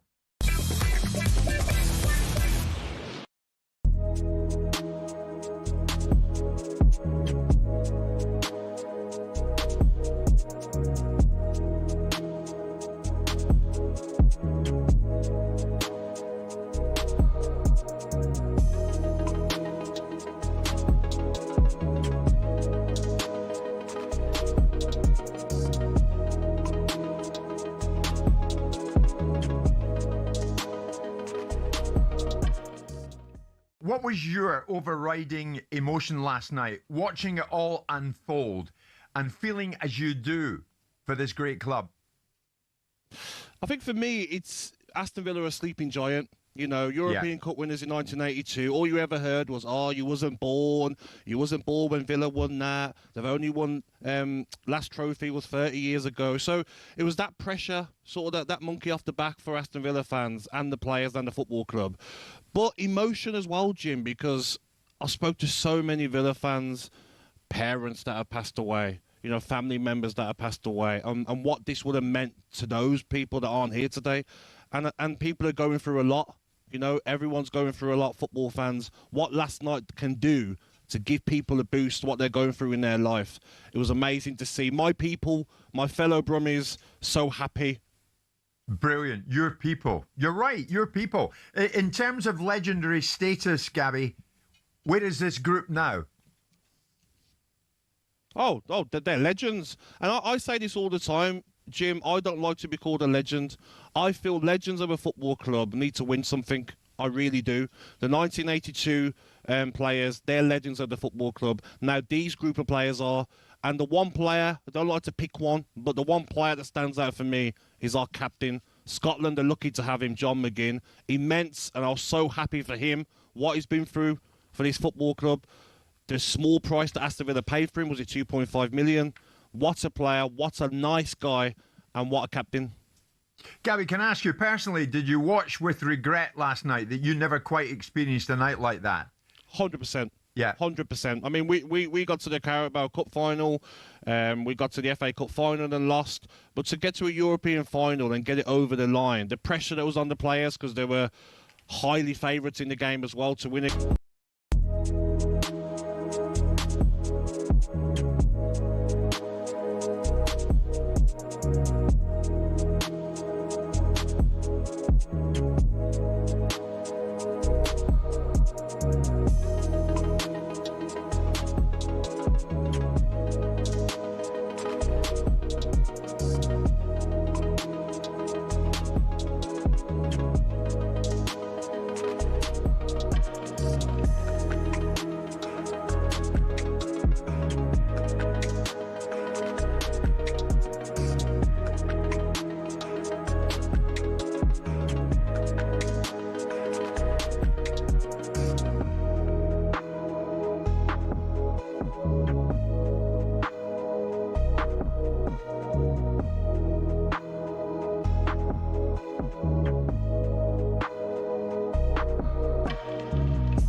Match Face with Alex Crook and Scott Minto on Bank Holiday Monday with Selco Builders Warehouse. Check out this month's real deals at selcobw.com. Talking about real deals. It was a real deal when West Ham got you from the Championship, by the way. Another player who came from the Championship and ended up being an England international. Dean Ashton is here. How are you? A steal. A steal. At the time. A steal. We had a bit of a debate with Jamie O'Hara, who says that Tottenham shouldn't be signing players from the Championship, and he was quite snobbish about it. Well, I've just had about 10 minutes with O'Hara, and they're back. Tottenham are back. You know, Champions League players wanting to play for the club, not Championship. Yeah. No, I think there's quite a lot of upheaval that will happen, I'm sure, in the summer with them. Lots of upheaval at your old club, West Ham United, as well. What's the first thing that they have to get right before the start of next season? Is it in the dugout? No, it's players. I think recruitment's been the biggest reason why they've been relegated. I think it's obvious when you look at the squad in general, but certainly the signings from last summer, you think of the signings that certainly haven't worked. Fulkrug came and went, a player that was never suited to the way that West Ham play anyway. Mavropanos has got better, but wasn't very good.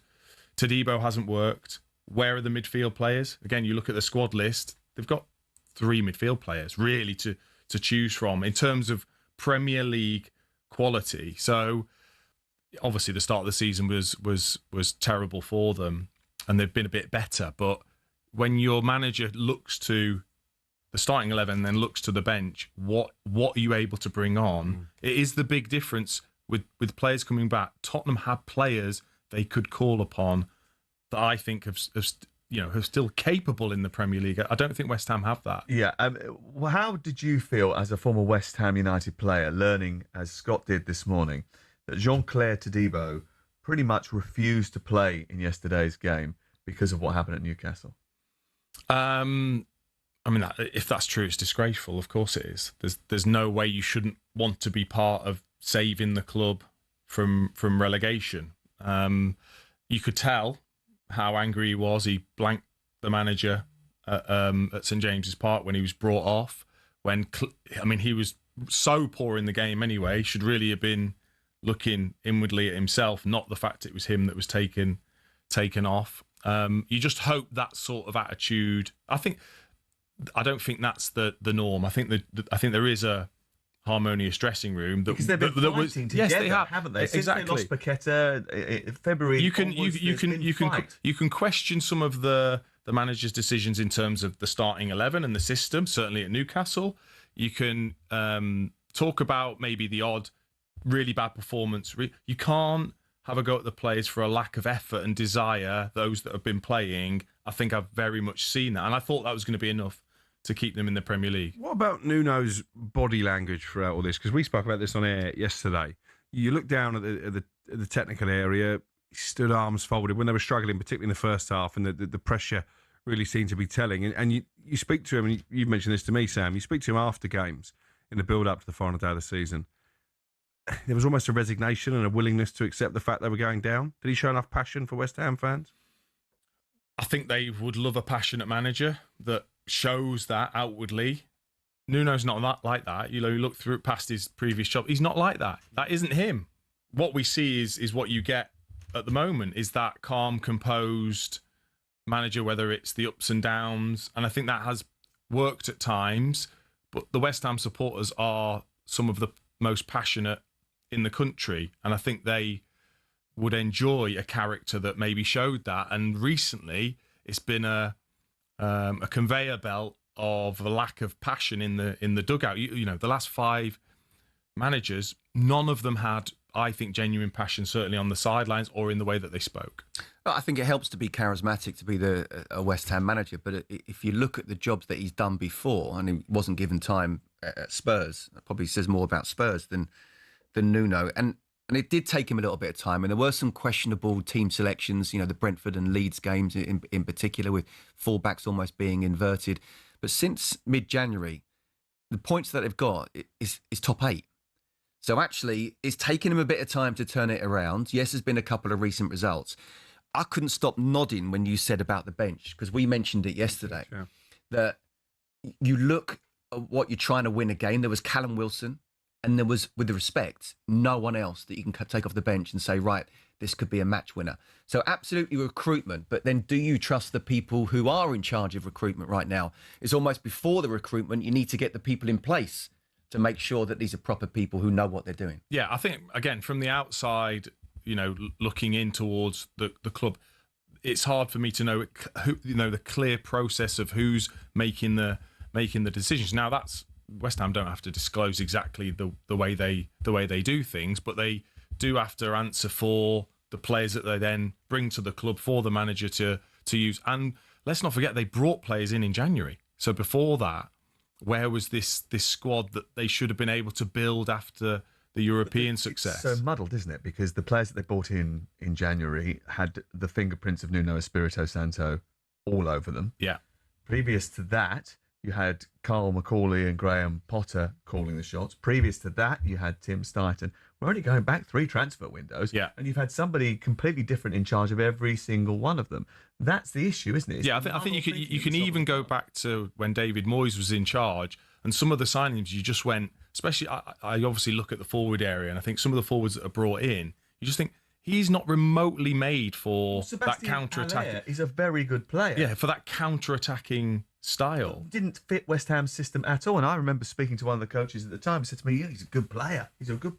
But he doesn't fit what we want to do. And the thing is, you have to be incredibly tight as a group to stay in the Premier League if you haven't got the quality. It is, over a season, that quality will tell. And for me, Tottenham have had so many injuries and they've still been able to survive, but they have got much better quality than West Ham have. And ultimately, for me, that eventually tells over the season. Spike Hady says on the WhatsApp, how goddamn disrespectful can you be to Stones and Silva? The emotions are there at the time for the Guard of Honour. If only you played 5 or 6 years for a club, then fine. But these guys have done it for over a decade. There was nothing riding on that game. Not entirely true. Give it to 2 players. Give 2 players their emotional couple of minutes. Crook and I didn't like the Guard of Honour trend that started to creep. Why? Because it stopped the game 5 minutes. Aston Villa, if they had been beaten in that game and Liverpool had won their game, would have meant that there were 6 places in the Champions League, would change Bournemouth's course of change their future forever. Yeah, I mean, I think Aston Villa getting involved is certainly the wrong look, but where's the sort of do it at the end of the game. Appreciation. Yeah, appreciation for the end of the game. For somebody that's put... No. You should definitely appreciate them. They're brilliant. They're fantastic players. You should definitely give them a moment. But does it have to be in the middle of a game? But that just sounds like you're really grumpy.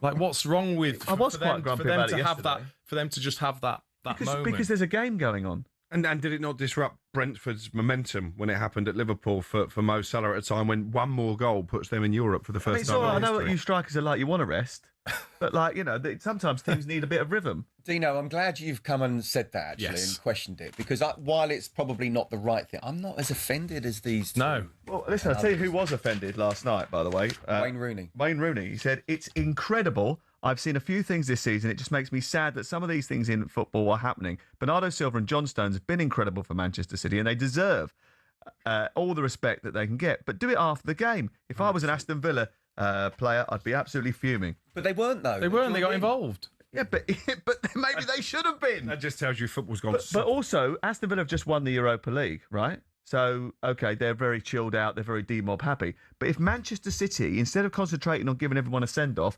concentrate on winning that game, it changes the complexion of the league table.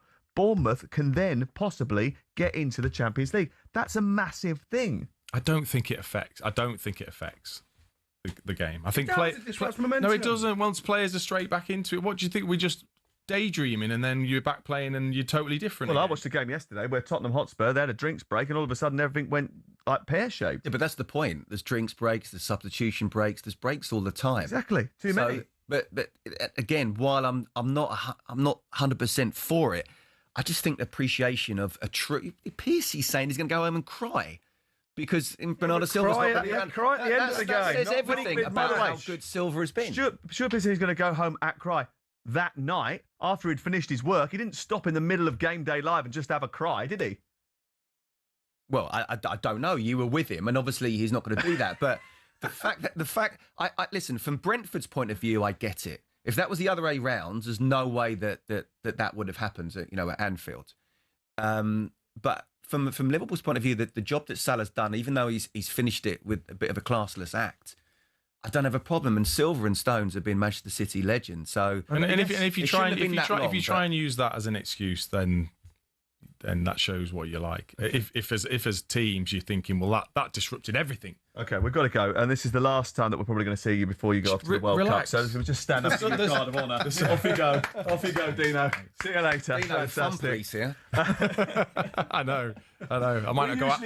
We're usually Fun Boy Friday, but we're moaning on Monday. Yeah. This is talkSPORT. Dean Ashton has joined us in the studio. Thank you very much for coming in to see us today. Scott Minto is here. So is Alex Crook. I'm Sam Matterface. Back in just a few moments with more of your text and reaction. Plus, we're going to talk at some point about Sunderland getting into the Europa League. What a fantastic achievement.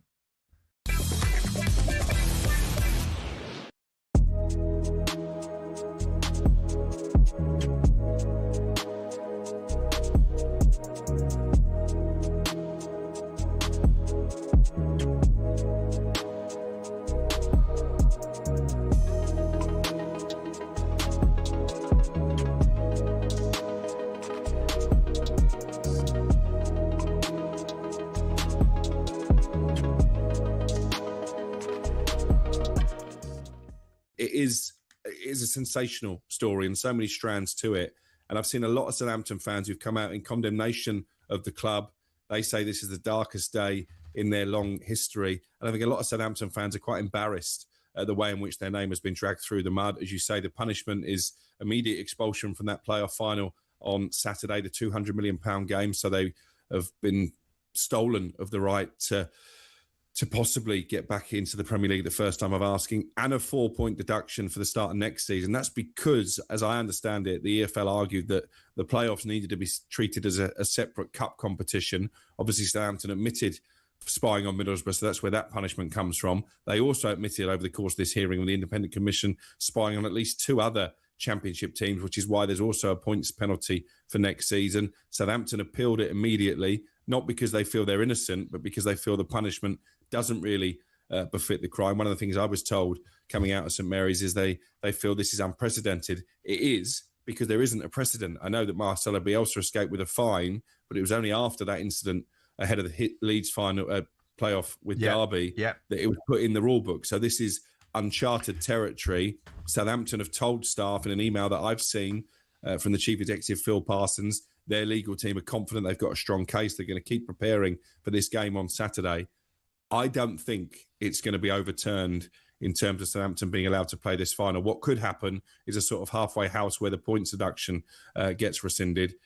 But I think there's enough evidence that Southampton will not take their place at Wembley. We're hearing stories of analysts dressing as staff wearing the kits of non-league Eastleigh when Ipswich were using their training ground in order to spy. So this is quite sinister in many ways. This is not just some bloke who's turned up at the Middlesbrough training ground and filmed a few minutes of training. So I think they're banged to rights. I think they've shown very little contrition. I think it's poor that we haven't had a statement from Southampton in the aftermath of this punishment. We still haven't heard officially from the club. Yeah, we're a long way down the line now. Surely they should have had something prepared.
Alex, it's talkSPORT. Did I get that? It's talkSPORT. Yes, yeah. Alex, you're right there. You okay? Bank holiday, having a lay in there, or are you waiting for Crookie to sit back down again? He was waiting for Crookie to shut up. Okay. No, I'm a bit concerned, by the way. What are you concerned about? We checked that John Stones didn't get injured. Walking off during the. Now that is disrespectful. See, now that is over the top. Now we're talking about the mechanics of it, but that's out of order. He's been a great player for Manchester City. If that was Crookie, it'd have taken about 8 minutes coming off. Mate, he actually had a guard of honour when he came off at the Tottenham Hotspur Stadium the other week. I thought he had a guard of honour here, actually. He was demanding that in his contract. Honestly, he's just before I go off to the World Cup. Such a diva. Moaning Matterface, cranky Crookie. Guys, it's not a big deal with Magic Minto. Thanks for some great radio this season, says Jill. It's never happened before for a reason. Silver and Stones. It was to take the P and take the shine off Arsenal winning the league. And if there were points to play for and a chance to beat us, they would not be talking a guard of honour. It's sour grapes and seeking attention by City. Gary the Gooner in Walsingham near Durham. Clever PR work by City. Fill the airtime as you're talking about that and not us winning the league after 22 years. Think about that. Gary the winning Gooner in Walsingham.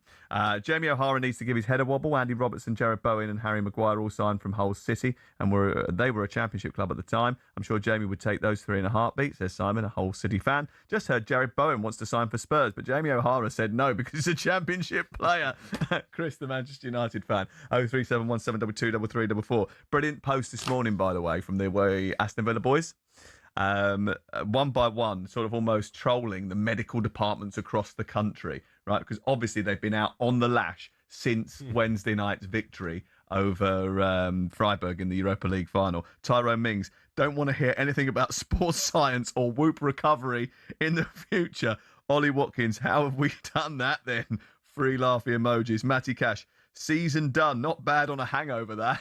Do you know what? I'm so glad I'm not a gambler because I thought that was an absolute banker. Pep's last game, home game of the season at the Etihad against a team that probably wouldn't be allowed to drive because they still had alcohol in their system. Yeah. I thought it was an absolute guarantee. And then what happened? I think the guards of honour disrupted the game and as a result didn't take it seriously. It's not disrupting it. It didn't disrupt the game. What was the score? That didn't define the game. But they were too busy worrying about those situations rather than worrying about the actual game. Maybe the heads had gone, but it didn't matter. It didn't really matter. To them, the more important thing was giving them a good send-off. Premier League legends. So we should talk about Sunderland because relegation favourites at the beginning of the season have managed to secure European football. How is Regis Lebris not the manager of the season? A year to the day since they went up at Wembley, he's landed Europe. Even the history surrounding it feels poetic, doesn't it? Peter Reid took them to 7th back-to-back seasons and got nothing for it. This group actually gets 7th and cashes in on a European place. Yeah, and I think over the course of the season, it's thoroughly deserved, particularly at home. The Stadium of Light has been a fortress. We all know how passionate the Sunderland fans are. I think Lebris definitely deserves to be part of the conversation for manager of the season because when we were at Wembley this time last year and they scored that late winner with Tommy Watson, I think we both felt that they would really struggle, that squad in the Premier League. But they did an overhaul. They signed a lot of players, but we spent a lot this morning talking about recruitment and how bad it's been at West Ham and Tottenham.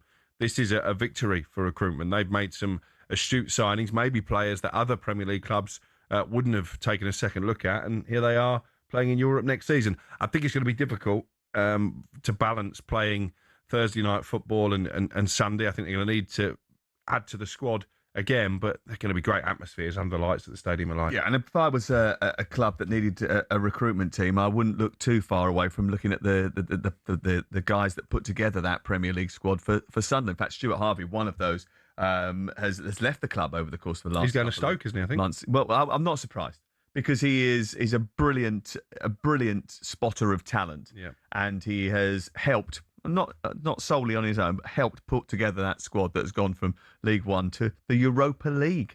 Absolutely sensational. And we weren't really talking about it, were we, going into the last day? No. We were talking about I think it's the biggest story of the last day, isn't it, but really? for Sunderland to beat Chelsea and to sneak in there is terrific. Just speaking of Andy Jacobs, by the way, it won't surprise you that he's not happy about the fact that Chelsea have finished 10th below Sunderland. And he thinks it's a big problem for Xabi Alonso because he thinks he's got too many players. We'll talk about Chelsea later on, but I mean, you've given up. I had. Don't give up. Fofana's a good pro, though, isn't he? Don't give up. Solid pro, Wesley Fofana. Never lets the team down. Don't start. Just because you just sit. Do you know what he said to me last night? He said to me when we were in the pub. I mean, you might have been sitting there. We might have gone to get the beers. He turns around to me and he goes, "He's great though, isn't it? Because I haven't had to worry about Man United game for about 6 months. I've had a cigar on since eternally. Yeah. So he's just been trolling everybody else. Honestly, can we just get back to Sunderland, please? Yes.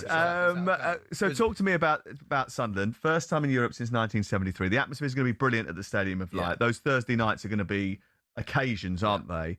But they are going to have to spend more money. Yeah. So I agree with what Crookie was saying. When you think about, really, they were fortunate to get through Coventry in the semi-final, let alone Sheffield United in the final of the playoffs. And what they've done, I think, in terms of the recruitment, yes, they spent in total a lot of money, but they brought players around a sort of 10 to 25 million, and you're never quite sure what's going to happen. So the recruitment, absolutely spot on. What Reggie Lebris has done, without a doubt in the top three, we'll have to wait and see whether Mikel Arteta, and we should doff our cap to him as well, if he does win the Champions League, especially because all the pressure was on him. But what he's done, Reggie Lebris, to turn a team that was fortunate to get into the Premier League, to finish in a European place. They had AFCON to worry about because they got a lot of African players, actually dealt with it really well. And it was afterwards that they started to struggle with it. They were always going to struggle at some point. My biggest issue is, and I don't know if it's true, and Crookie can tell me, that I was hearing that if they didn't finish in Europe or finish on a high, then Lebris' position would be in trouble. I mean, recruitment spot on, but they did not realise where they were 12 months ago? I think that was partly as a result of the fact that the performances, according to the data, did drop off towards the end of the season. But it would have been really hard. Again, did they not know where they were 12 months ago? We've never talked about Sunderland and relegation in the same sentence this season. That's not true, because we talked about it when we were discussing the data, and the data suggests that they should be in the relegation zone. Yeah, okay. Do we want to go there with data? What does the table suggest? No, we're just explaining why that conversation came up. A bit like we were looking at Hull City on Saturday, right? Their data actually isn't great. Their XG and X points is one of the worst in the league. But actually, the reason that they've got promoted is because they've got two fantastic strikers that they don't need to create loads of opportunities, because when McBurney or Gelhardt get a chance, they score it. Yeah, but it's also setting a team up to know that this is the best way to play. It's all very well having strikers who can score, but then you also need to keep clean sheets or not concede many. So it's still the manager who is sorting it out. And actually his style of play is not to try and hit the goal as many times as possible. It's quality of chances. Absolutely. And that's why the conversation has started to happen. Sam. We're not trying to get him the sack. I know. I'm just telling you the job that he's done. Don't turn into Moni Minto. You're making me. The job that he's done is nothing short of sensational, and he should be allowed, almost, not quite having the keys to the castle again, but he should be allowed to kick on, because it will be really difficult next season. And the pressure will be the expectation now. That it's incredible, the set of fans up there. And the fans are very realistic. But from the outside looking in, there'll be pressure on Lebris to actually combine the Premier League and Europa League and still be in the position that they are. And they're unlikely to be able to do that. And when you actually look at it carefully, you've got Sunderland in Europe, Brighton in Europe, Bournemouth in Europe next season. So does that mean that it's going to be the clearest possibility for those big clubs that have missed out to blaze a trail back into the European places again? Newcastle, Chelsea and Tottenham Hotspur. I tell you what, we'll talk about Chelsea next. This is talkSPORT.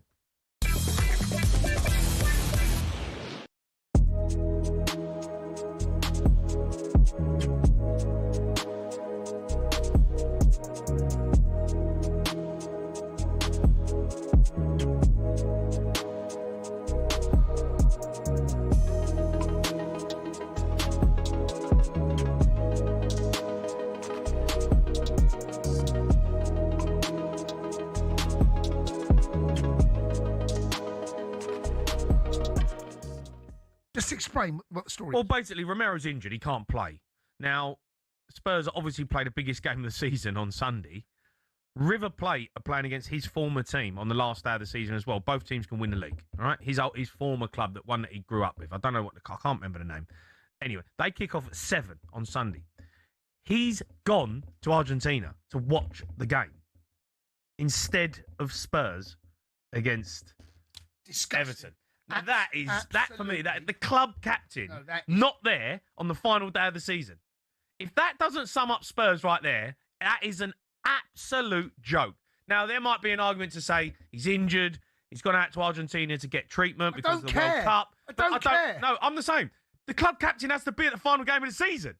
Why is the club captain not at the final day of the season? He's going to watch River Plate. That is outrageous. Outrageous. Yeah. That is a sackable offence. Yeah, and whoever's allowed that to happen, whether it's come from the top or Roberto De Zerbi, they should be ashamed of themselves. It sums up Tottenham in every aspect. That is allowed to happen. Like, if he don't want to be there, fine. No, he won't want to be there. No, it's not fine. No, it's not fine. That's not fine. But no, I get that. But in terms of he don't want to be at the club, he wants out, right? Get that. But his teammates will want Romero around the dressing room. His teammates, the people that he's played around, the people that he's played alongside. You know, he's been in the trenches with. And he's decided to go and watch River Plate on the last day of the season. It's disgusting. No, it's a joke. I am absolutely. When Ryan told me this, I looked at him and had to gaze in his eyes and said, "What are you talking about?" I'm thinking, what game is that day? Can he get back from Argentina? Why is he doing that anyway? No, he's going to miss one. Yeah, they kick off 7:30 on Sunday. Mate, that is... It's outrageous, mate. It's outrageous. Maybe he knows what's happening. Maybe he knows you're going to play in Championship football and he's thinking, do you know what, right? I know where we're going. I'd rather go and watch a decent... That's not the point. That's not the point. And Spurs. That's not the point. You can't get away with that. You're a club captain. Club captain is not there on the final day of the season. That is... It's disgusting. It is so bad. So bad.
Couple of bits of breaking news for you on talkSPORT. Let's start with West Ham United and their manager, Nuno Espirito Santo. Here's talkSPORT's Alex Crook.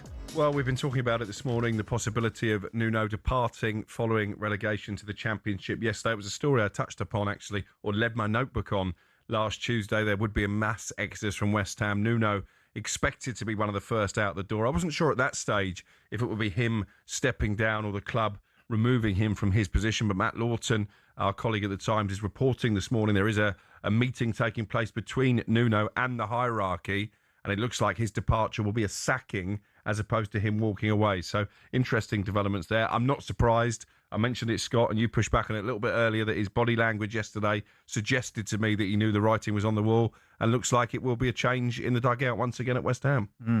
Your reaction to that, Scott Minto, as a former West Ham United player? I'm surprised they're sacking him. I think there should be maybe a few other people behind the scenes that... It's a distraction technique, isn't it?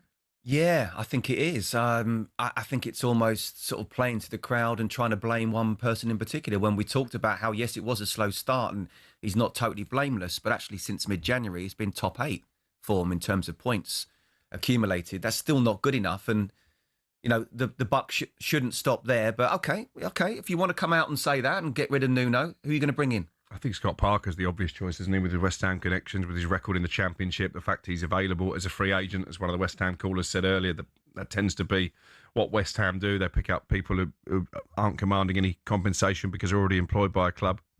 33 matches in the Premier League for Nuno Espirito Santo, so he had plenty of time to try and turn the tide. 9 wins, 9 draws, and 15 defeats for Nuno Espirito Santo. Lots of bust-ups as well. Lots of bust-ups in the dressing room. We've reported on that over the course of the season. Does that tell about him or about the players? I still cannot believe Todibo refused to play. If that's true, that he refused to play for West Ham United in their biggest game in years. I mean, you mentioned that earlier on. I mean, obviously, we're not going to ask you to give you your sources on that, but where this is a widely reported story now, isn't it? Yeah, the suggestion to me was that he was so unhappy about being sacrificed early on when that formation clearly wasn't working at St James's Park that he basically told Nuno in an angry dressing room exchange that he didn't want to play for him again.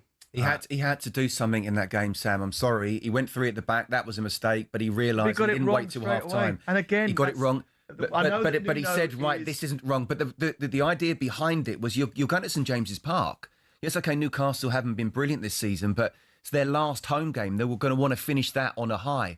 So he's gone with 3 at the back. I didn't agree with it. And I think they're better with the 4. But he's seen it. He's not waited till half-time. He's taken Todibo off, one of many players who could have come off, but he was definitely one of the major ones.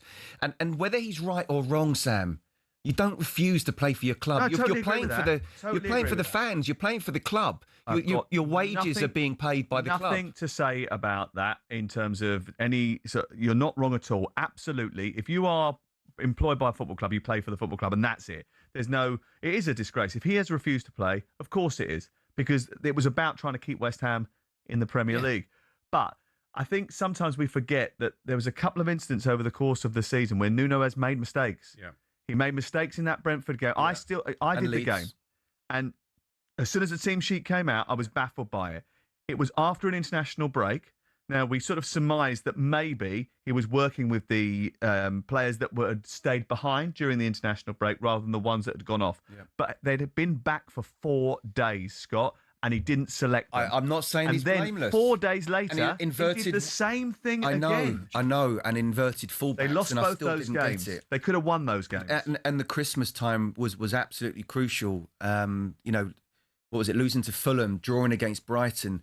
The Wolves game away from home was the worst performance of the season. Then they lose to Forest at home.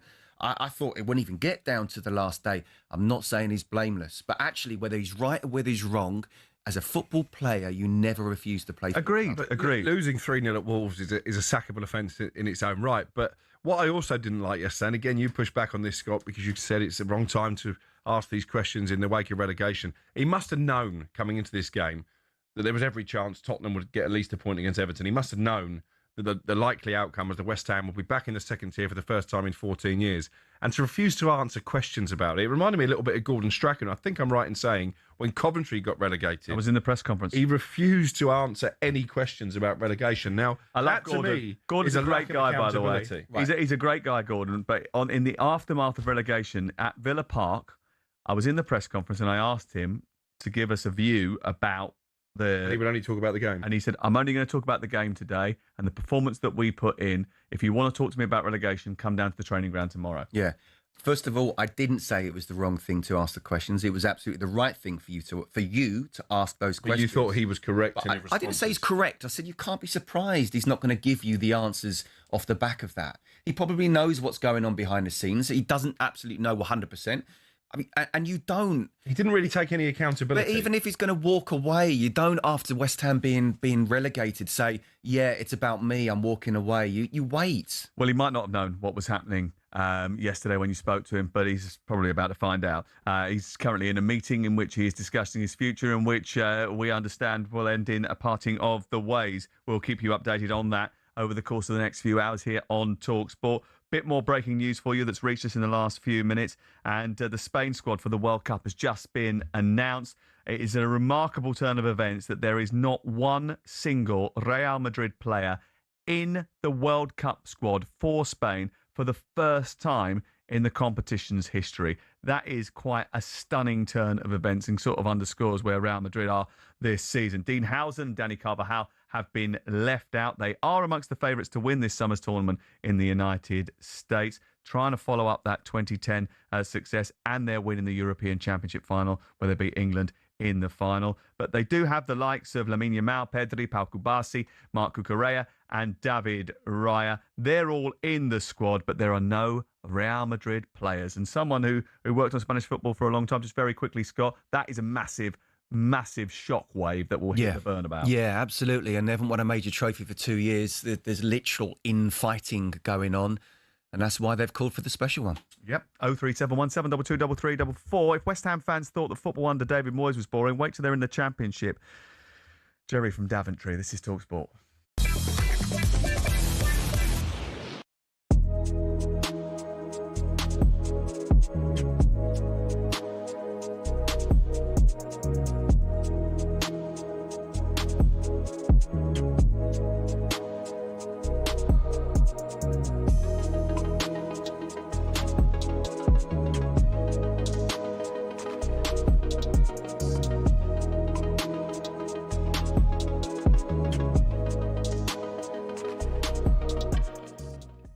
When you sitting with your squad and you're looking to pick a squad of 26, you say, how many defenders do we need? I would normally go with 8. There's 9, isn't there, in this There's 9. And I wonder whether, mentioned earlier, question marks on Stone's fitness, James's fitness, and maybe Livramento's. Yep. 3 players has put an extra defender in his mind to cover that, which I think has been at the cost of Cole Palmer at the front end of the team looking at this. Well, let's be ultimately clear. When you go through the squad, Livramento's played 164 minutes in the Premier League since the last international break. James has played 83 minutes of the Cup final, but not played against Spurs. He played 27 minutes off the bench against Liverpool at Anfield the week before. Stones, since the 2nd of December, has featured 4 times for Manchester City, totalling just 253 minutes of action.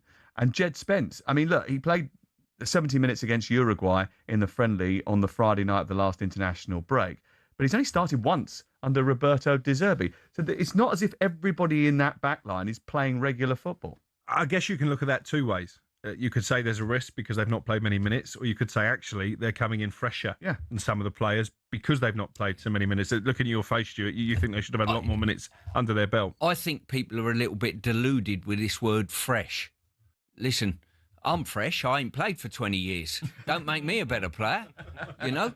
I think it's very, very misleading. People say being fresh. I like to get in a routine, a rhythm, 90 minutes, going to major tournaments. I'm sure Gab's the same. If you said to him, like, have a month off and then deliver, well, he'd probably take that. I'm wrong individual, sorry. But most people, most normal human beings need the consistency of playing. And this fresh, it's a red herring. Honestly, it really is. You're telling me, leave me out and don't play me a great deal since the 2nd of December in John Stones is going to be helpful this summer? I don't see it. And he has a history of picking up injuries. Didn't he pull out the last squad injured at the last minute? He did, but the other thing to mention is that he always seems to be available for England, especially at major tournaments, and he has managed to do that regularly.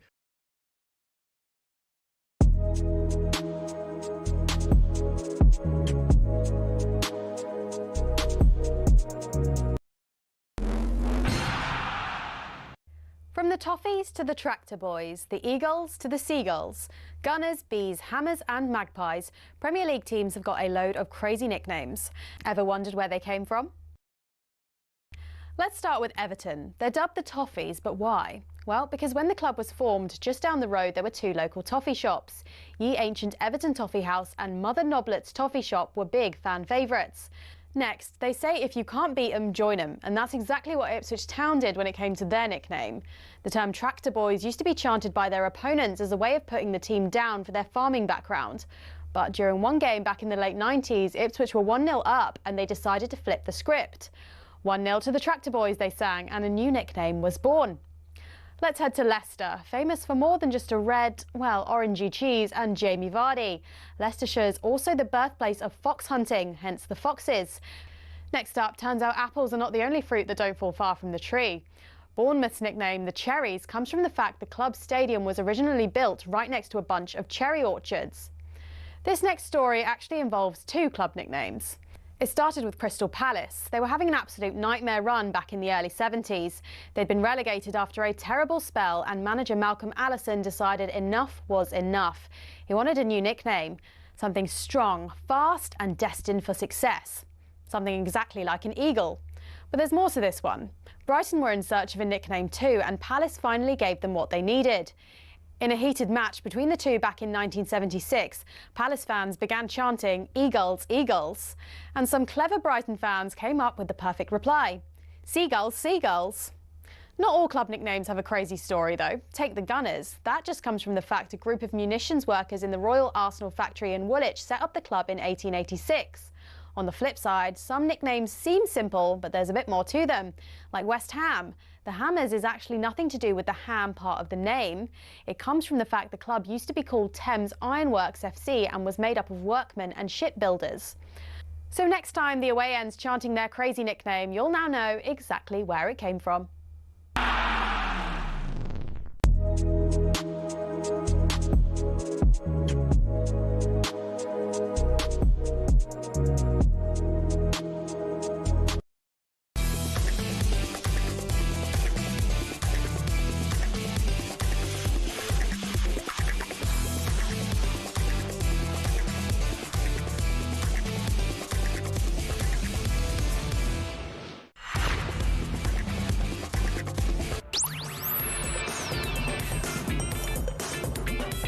talkSPORT with Sam Matterface, Alex Crook and Scott Minto, the 1997 FA Cup winner, one-time Champions League record holder and member of the only team to be relegated from the Premier League with 42 points.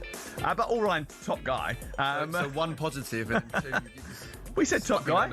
We said top guy. Okay, we'll take 2-2. Right. We balance things out here. We're here till 1 o'clock with Selco Builders Warehouse. Check out this month's real deals at selcobw.com. Let's talk about Bruno Fernandez, because obviously there will be comparisons with other great playmakers after yesterday. He took the outright assist record for a season with 21 assists in a Premier League campaign. Is Bruno Fernandez a greater, more impactful Premier League playmaker than Kevin De Bruyne? Does he get anywhere near the recognition that he deserves? Alex Crook. Listen, I think it can be a bit trivial sometimes making comparisons. And obviously when it comes to silverware, Kevin De Bruyne has a lot more medals than Bruno Fernandes has managed to put in the trophy cabinet. But you can make the argument that actually what Bruno is doing in this Manchester United team and what he's done since he came to the club is arguably more impressive because he doesn't have those great players around him that Kevin De Bruyne had. So listen, I'm not going to say if Bruno is better or worse than Kevin De Bruyne, even though the producer, the ref, wants me to try and commit to it. But what I'm going to say is you have to acknowledge and appreciate what Bruno Fernandes gives to this Manchester United team. And if he was in a Pep Guardiola team, if he was in a Pete Ferguson team, I think he would be a lot more widely appreciated. Why isn't he appreciated in the same manner? I spoke to him last week when he equalled the record, and I sort of gently brought up the fact that people give him a little bit of stick for his histrionics. And he said, that is about young Bruno fighting every day to become a professional footballer. That is young Bruno demanding high standards from himself and everybody else around him to ensure that he gets to the top of his game. And he said, it's not about me. I wouldn't have any assist if no one put the chances away. Yeah. So it is about the team. Yeah, and I hate to agree with Crookie, but I agree with Crookie. I think the biggest, if you're talking about comparisons, I think it is wrong, or it's not quite right to talk about comparisons. The question is, would Bruno Fernandes get in to that Manchester City side, part of that side that won 4 straight Premier League titles, something never been done before? And I think so. I think he would. And the reason why I do think perhaps he's gone under the radar, as much as it seems crazy playing at Manchester United, is because since he's come, United have been a million miles off the United side that I used to play against, with the Beckham, Keane, Scholes, Giggs, and all the others.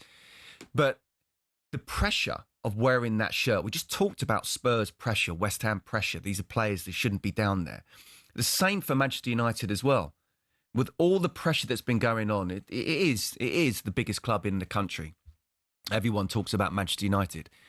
But for him to pull out the numbers, not just this season, but for the last 5 or 6 seasons that stand almost alone, even if you compare with the Kevin De Bruyne's and the others of the Premier League, I think says everything. Psychology, Sam, in life as well as sport, an elite level sport, is absolutely everything. And for him, when all the pressure was on, how heavy that shirt weighed of the last few years, and we've seen players come and go to Old Trafford, whatever reason, it's not happened for them.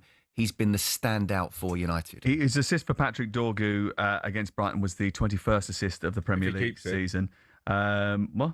Well, there's talk it might go down as an own goal, and therefore he wouldn't get the assist. You can't take that off him. He beats the record of the 20 set by Thierry Henry and Kevin De Bruyne. He's also created, and I think this is key, 136 chances, which is the most by any player in Europe's Big 5 leagues since De Bruyne in 2019-20.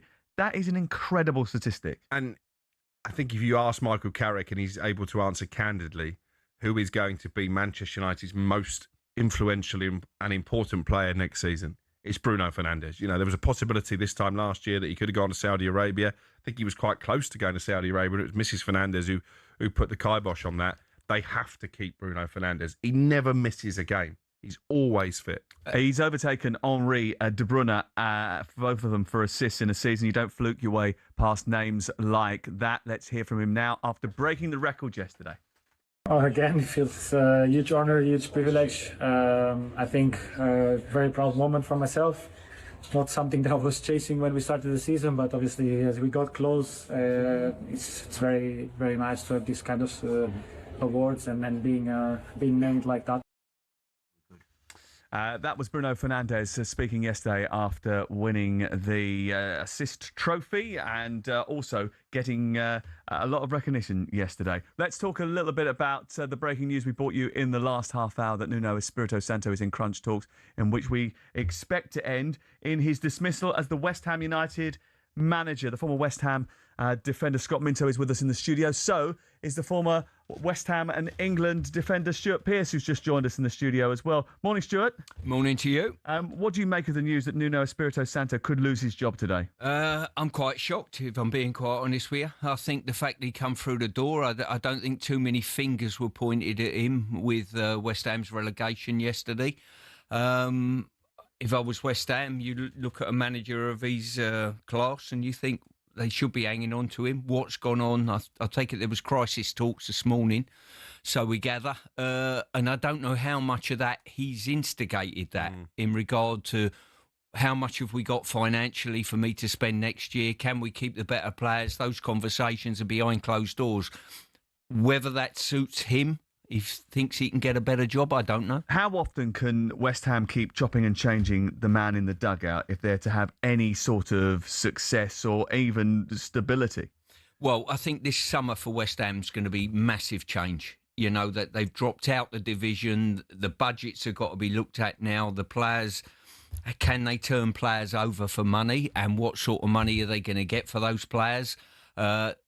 It's big change. The one thing I would have thought if I was at West Ham, you want solidarity in the managerial seat to oversee that change. What do? Do they go through a process now of looking for a manager which will break into the summer? So really difficult. A lot of West Ham fans are calling for Scott Parker. Obviously, his history with the football club, the fact he's got a record of getting teams out of the Championship. Would that be a sensible appointment for you?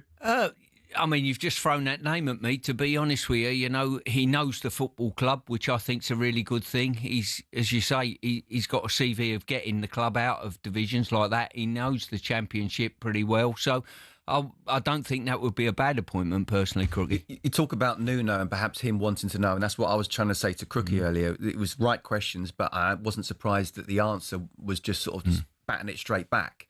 Well, he actually just stood in silence for about 5 seconds. Well, I know. You had a bit of a stare out, didn't you, between the two of you? I was bowed out by another journalist, but I was not going to lose that staring competition. He can get so angry, that Cricket. You're so petty, aren't you? So stubborn. But it's. I don't think people realise until you've been part of it how big a club it is and how passionate fans are. So, of course, they're going to get people who will want the job. But would the right person want to have those conversations that perhaps Nuno's been having this morning.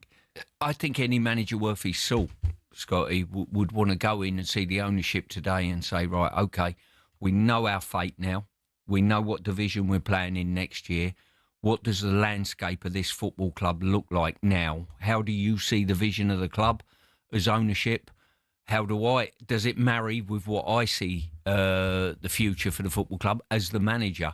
And I think that's a healthy discussion that should be had at this stage, no matter what the outcome is. So even with Nuno then, I mean, if he does go, should a possible incoming manager have that conversation as well? Should he know should he be interviewing almost the board rather than the board interviewing him? Because he needs to know what he's got. I think every time a board of directors employ a new manager, that manager's at liberty to turn around and say, what are the expectations of this football club? What's the budget of this football club? And West Ham are going through massive change now. There's no doubt about that. And that's going to happen this summer. A lot of work to do. So, listen, if you walk through the door, accept the job and don't ask those questions, you're not doing something right. But you've been part of the coaching team there. You've been in that organisation twice over the course of the last little while. Yeah. You know what it's like to work in that environment. Where do the problems come from? I mean, bear in mind, I worked in that environment. Of course I did. But Dave was the one, Moyes was the one at the front end having the connections with the ownership. When you're on the coaching staff, you sort of don't get too involved in that scenario. Well, is David Sullivan the one calling all of the shots? Well, he sold part ownership of the football club as well, so I gather. So how much there's input there. But David Sullivan's definitely a hands-on owner and has been for a few years at the football club. So what his future is, Karen Brady's just left as well. When we talk about change, we've got, a CEO or whatever that's just left the football club as well. So really difficult times at this moment in time. Nobody knows who the director of football is, who's signing players. No. For me, that should be solely down to the manager, I think, at all football clubs, because unless there's a really healthy relationship with a director of football that works hand in hand with the manager. The suggestion is, by the way, that there's a clause in Nuno's contract that he can be dismissed without a payoff in the event of relegation. Now, I do wonder, because he's obviously on Premier League wages, probably drive quite a hard bargain because they were desperate when he came in. Does this play into the narrative that actually, cynically, they're getting rid of a highly paid Premier League manager without having to pay him off, and then whoever comes in is not going to command the same level of salary that he is? Well, as I said, the landscape of the football club has changed drastically, and the financial landscape we're talking about when we make that statement, as well as the playing landscape. So, without a doubt, and if that is the case, listen, if I was Nuno and I come in, the owner said to me, look, if you keep this team in the Premier League, or if you go out, no payoff. You would have thought with that squad of players, he would have backed himself. And he had long enough. He had a lot of games. Exactly. Only 9 wins, 9 draws, 15 defeats. We've watched a couple of performances where the team selection has given us a little bit of a head scratch during the course of the season. I mean, he might not be entirely to blame, but obviously he has to take some of the responsibility. Yeah, but since mid-Jan, the points suggest it's top 8. Yeah. So, Did he just take too long to get them going? Is that what we're saying? I think, I tell you what, this is my assessment of it. When Paqueta left the club had an uplift. You know what I mean? And don't want to point the blame at one player, but as I've seen in our time, we look and you think, well, Thomas Souček, a little bit ugly on the eye. Shall we get better players in so we can play more football? And you put him out the team, then all of a sudden you start to realise how good this kid is, because of his effect in both boxes, his work rate, his this, his that. And all of a sudden, the team had an uplift when Thomas went back into the side again, So for me, it takes finding out. I think it took Nuno, a month or so to work out what has he got squad-wise. Okay, one more thing before we go. Morgan Gibbs-White scored yesterday. No English player has had more goal involvements in the Premier League than Morgan Gibbs-White this season. Did he prove a point yesterday that maybe he should have been in the England squad? maybe to himself, but not to Thomas Tuchel. He won't be sat there today thinking, oh, if I'd have known he'd have scored a goal yesterday, I would have picked him. He is a man that turns up in big moments, and he has done a lot for Forest over the course of the season. Are you surprised that he wasn't included? I think he'd have been very, very close. But the trouble is, he's vying for a place that's got so many contenders and such top quality contenders. So who are you going to leave out would be my question. You know, there was no room for Cole Palmer, and he's on the same list of players, and Foden, for the same position as Gibbs-White. So, okay. Stuart, thank you very much. I thought I had seen the last of you yesterday, but there you are, back again, dressed like an absolute...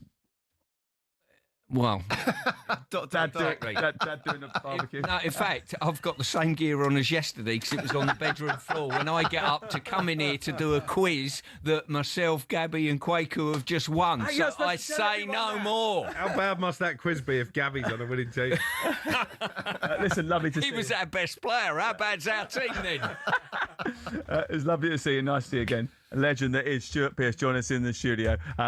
We're here till 1 o'clock with Selco Builders Warehouse. Check out this month's real deals at selcobw.com.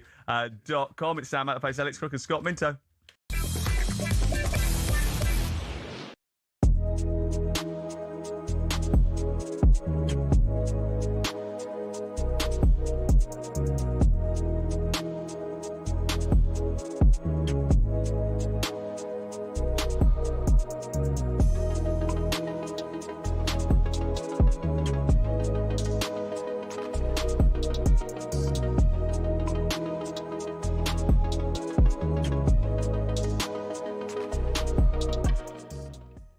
Thomas Tuchel, when it comes to naming these squads, he always gives us a headline, doesn't he? Do you remember when we were broadcasting from Ascot and he left out Jude Bellingham?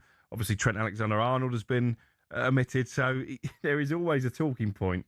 But I think if we'd sat down yesterday, before obviously we started getting all the news yesterday afternoon, and put our 26-man squad down, there's probably, 4 names in there that maybe we wouldn't have expected? 3 or 4, maybe, yeah. None of us would have had Ivan Toney. I mean, Ivan Toney wouldn't have had himself by the sound of things. The fact he's at the embassy this morning tells you everything. Yeah. As far as the back four is concerned, I think it will be James, Konsa, Gay and O'Reilly to start the first game of the tournament. I think we're pretty solid on that. So therefore, you can afford to take a couple of wild cards, a couple of slightly different players that fill gaps later on in the tournament.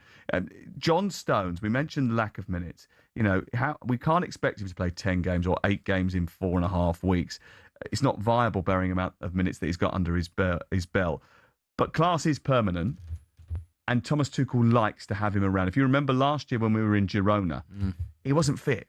But he brought him into the camp even though he wasn't part of the squad because he wants him around. Why is that? Just explain to us what it is about him that he really likes. Well, these boys have got to spend 7 weeks together, you know, so you've got to have the chemistry right within the group. If you've got some great influences within that group, it's brilliant, you know, just to facilitate everyone. More importantly, I, as a manager, never had to worry about number 1 to 11. They looked after themselves. You take them to a major tournament, they're picked, they're happy.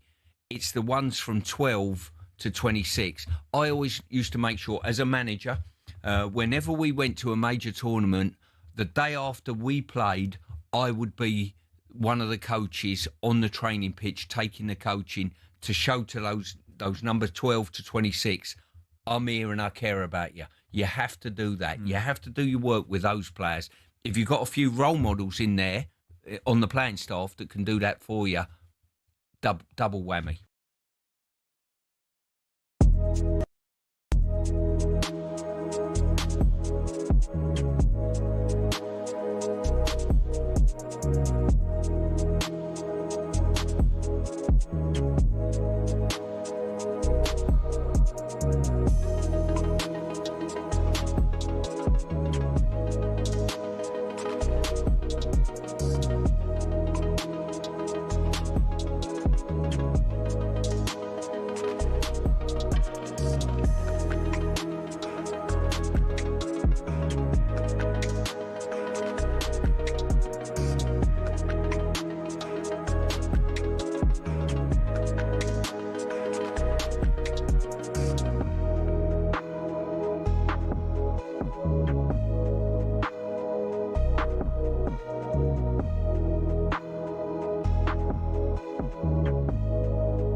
It's talkSPORT. It's Sam Matterface, Alex Crook, and 1997 FA Cup winner Scott Minto, and former.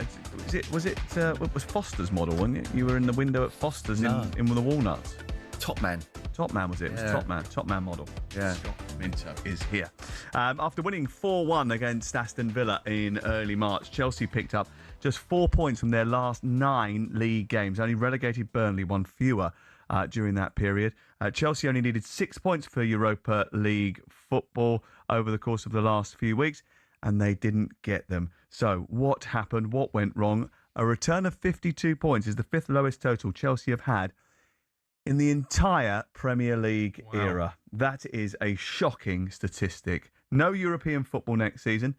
I mean, you could say it's a blessing in disguise for Xabi Alonso next year because he gives him more time on the training ground, a little bit like Manchester United had a bit of a rest in midweek this year. However, Scott, I mean, it's a pretty damning indictment of what has gone on there. Yeah, absolutely. I mean, you two know more than most how I've sort of gone on about, look, these are incredibly successful and intelligent businessmen. They're multi-billionaires, but they feel they can come into English football and go down a route that has perhaps taken them a little bit longer to realise that they just can't. Chelsea, for the last couple of seasons, have had the average youngest starting 11. And with the greatest of respect, yes, there are talented players there, but even Cucurella and Enzo Fernandez have come out and said that we need that experience on the pitch. Cucurella said it himself in the PSG game.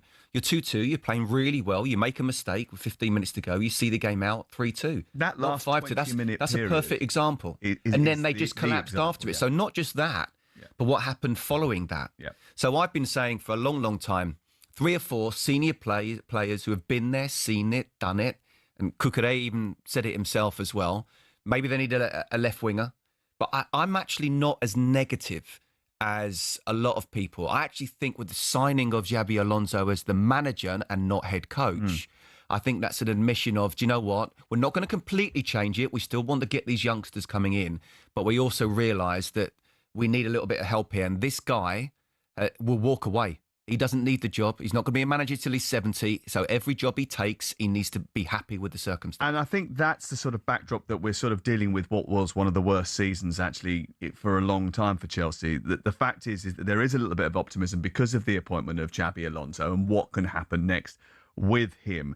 Obviously, the fact that he is going to be the new manager means he's going to have a little bit of extra license to shape the squad the way he wants. But where does this squad go from here? Because if you only relegated Burnley picked up fewer points across the last 9 games than Chelsea. Yeah, that statistic needs to be read back slowly.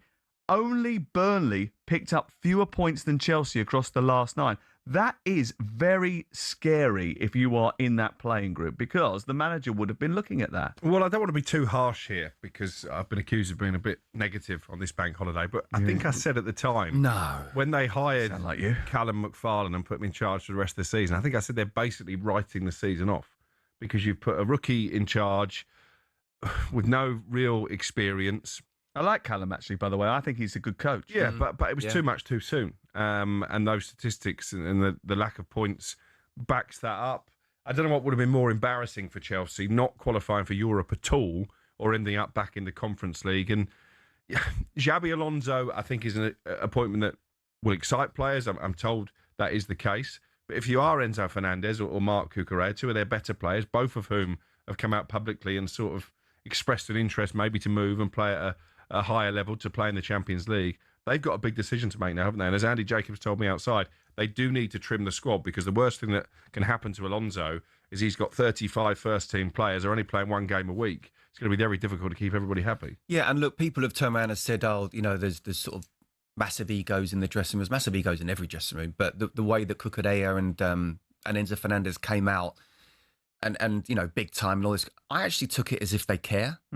I took it as if, if they didn't care, they wouldn't say a word publicly. They'd just say to their agents privately, I'm a celebrity, get me out of here. Yeah, but I think the ego actually came from above because Enzo Fernandez articulating that he might want to go on and play for Real Madrid, that bruised the egos of the ownership, and they were the ones that imposed the sanction on him internally, which meant that he missed 2 games, which was a stupid thing to do. I didn't agree with that. And if you're going to do that with him, you do that with Cucurella. And I just feel, and again... you can't do it when your whole model is buy young players and propose to sell them on inflated prices. Yeah. And then when someone actually says, well, I quite like the idea of doing that, you say, well, that's not right. No, it's do as I say, not as I do. Exactly. And this is where I just feel with the appointment of Xabi Alonso is an admission that actually exactly what they wanted to do isn't working. For me, it's maybe a year or two too late, but at least they're realising. And how often do you actually have a go at owners for spending too much? So spending the money hasn't been the problem. It's just how they've gone about it. Bringing in Xabi Alonso is the first step. And I genuinely feel very optimistic about Chelsea over the next 12 to 24 months. Let's hope that when There's some very good players there. When they said, after appointing Callum McFarlane to the end of the season, that they would take some time to do some self-reflection as a leadership group, that they came out of that meditation, dark yoga room in the bowels of Stamford Bridge and decided that actually there was a new direction required. They've hired Xabi Alonso. They do need to trim the squad. They do need to make sure that they shape the squad the right way for the next season, but then start building for what could happen next. Enzo Fernandez was waving at full time. Yeah. Was that symbolic? Possibly. Because he's the saleable asset, I think, in the squad. He is, and it wouldn't surprise me if Manchester City make a play for him. Obviously, with his relationship with Enzo Maresca, doubts over Rodri, and if Rodri does go to Real Madrid, that probably closes the door on a move to the Bernabeu for Fernandez, so certainly one to keep an eye on. But they've got to be ruthless, haven't they? You go through that squad. Sanchez has had an okay season, but he's not good enough. Fofana is a liability. Gittins has not worked out. Garnacho, or Subject 49, as my lads like to call him, not good enough. Liam Delap, not good enough for that level. So there's got to be some soul-searching and some big decisions. They'll probably get their money back on Liam Delap, because I'm sure there are clubs lower down in the Premier League table that would take him, but it's going to be a massive summer. 03717 223344 if you want to get in touch. We'd love to hear from you. This is talkSPORT with Selco Builders Warehouse. Check out this month's Real Deal at selcobw.com. Still to come, I spy with my little eye a tiger on the prowl to the Premier League.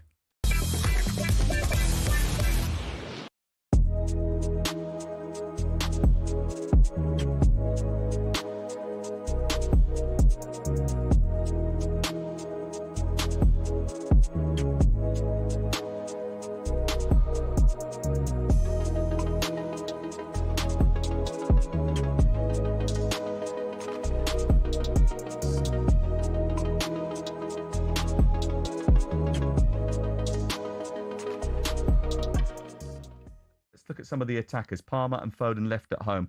The two omissions probably that define the talking points of the squad. But we all expected it.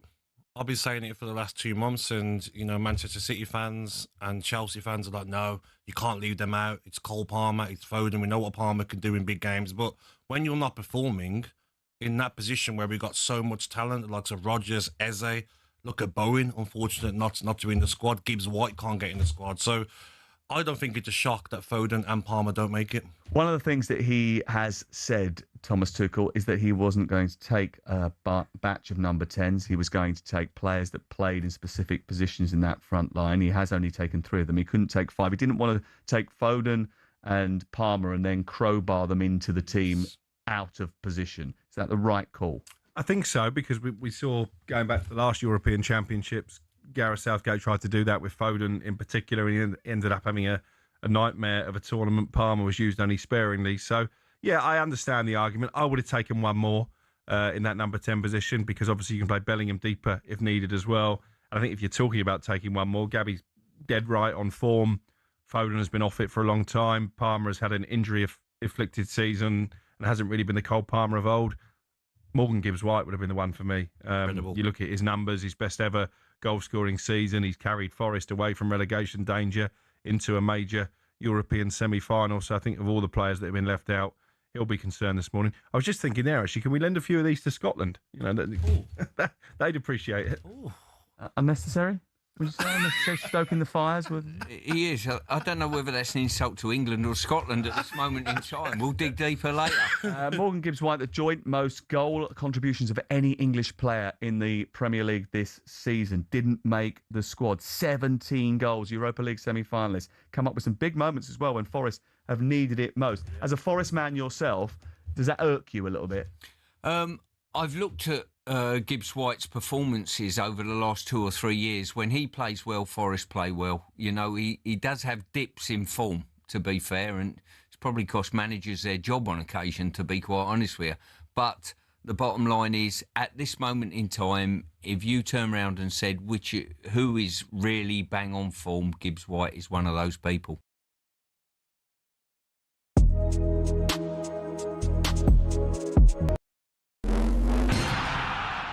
Shin pads are a footballer's best friend. Even if players like Jack Grealish do wear such small ones you can barely even see them. But what's the story with shin pads, and are there actually any rules on how big they should be? It all started with cricket, actually. Cricketers had been wearing shin pads since the 1700s. It was thanks to this guy that shin protection made its way over to football. Meet Samuel Widdowson. He was a cricketer and a footballer. He played for Nottingham Forest back in the late 1800s, and he wanted a way to protect his legs from nasty tackles. Naturally, his mind drifted to his other favourite sport, where players had been wearing these pads for a century. Story goes, Widdowson cut up his cricket pads and popped them on before taking to the footy pitch. His Nottingham Forest team then began wearing them from 1887, and the first known use of them in a match was in 1894, in a match between Newcastle and the then Woolwich Arsenal. Eventually, FIFA clocked on that this kind of protection was pretty important for footballers. And so, in 1990, basically 100 years after Widdowson first put them on, shin pads were made compulsory. It became part of Law 4 of IFAB. That's the body responsible for setting the laws of the game internationally. But the law doesn't actually specify anything about measurements of shin pads. It just says they must be made of a suitable material and be of an appropriate size to provide reasonable protection. It's really vague, even though there have been calls for it to be changed. But for now, that's why Grealish and co can still get away with these ones, which are no bigger than a credit card and which seem to offer little to no protection whatsoever.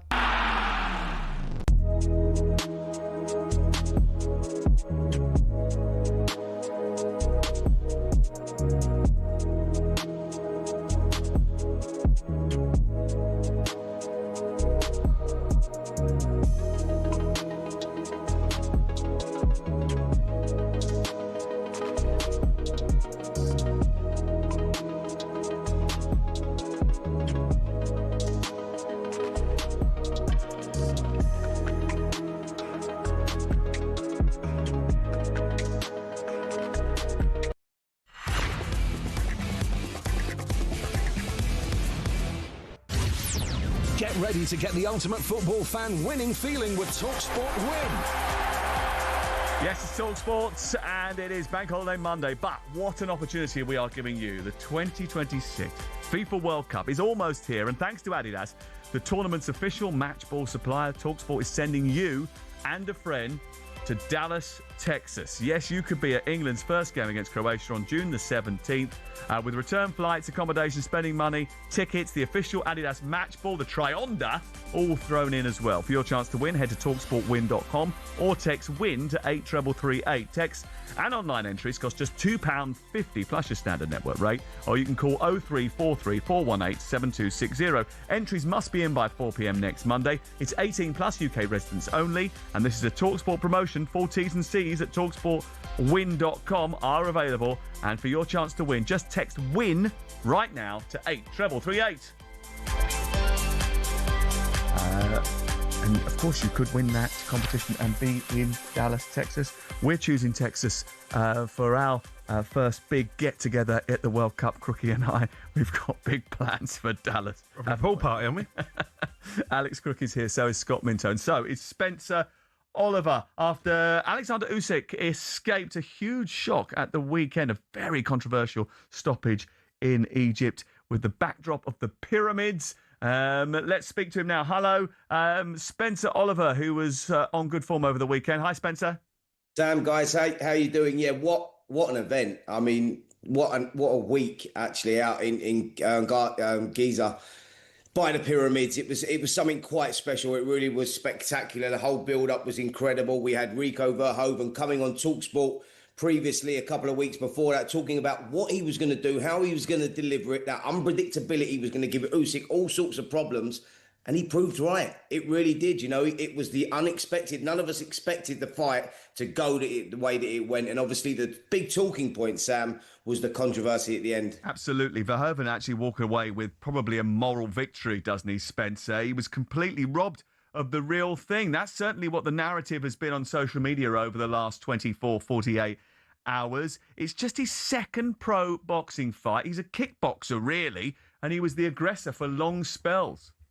Absolutely. I mean, look, it took us all by surprise. Look, I thought that Verhoeven might start quite well. He's got a very unpredictable style, and he said that that was going to cause Alexander Usyk the problems, and it did. But Usyk's great at figuring out that puzzle. You know, we've seen it in the past with all the fighters that he's boxed and beaten, the top flight heavyweights.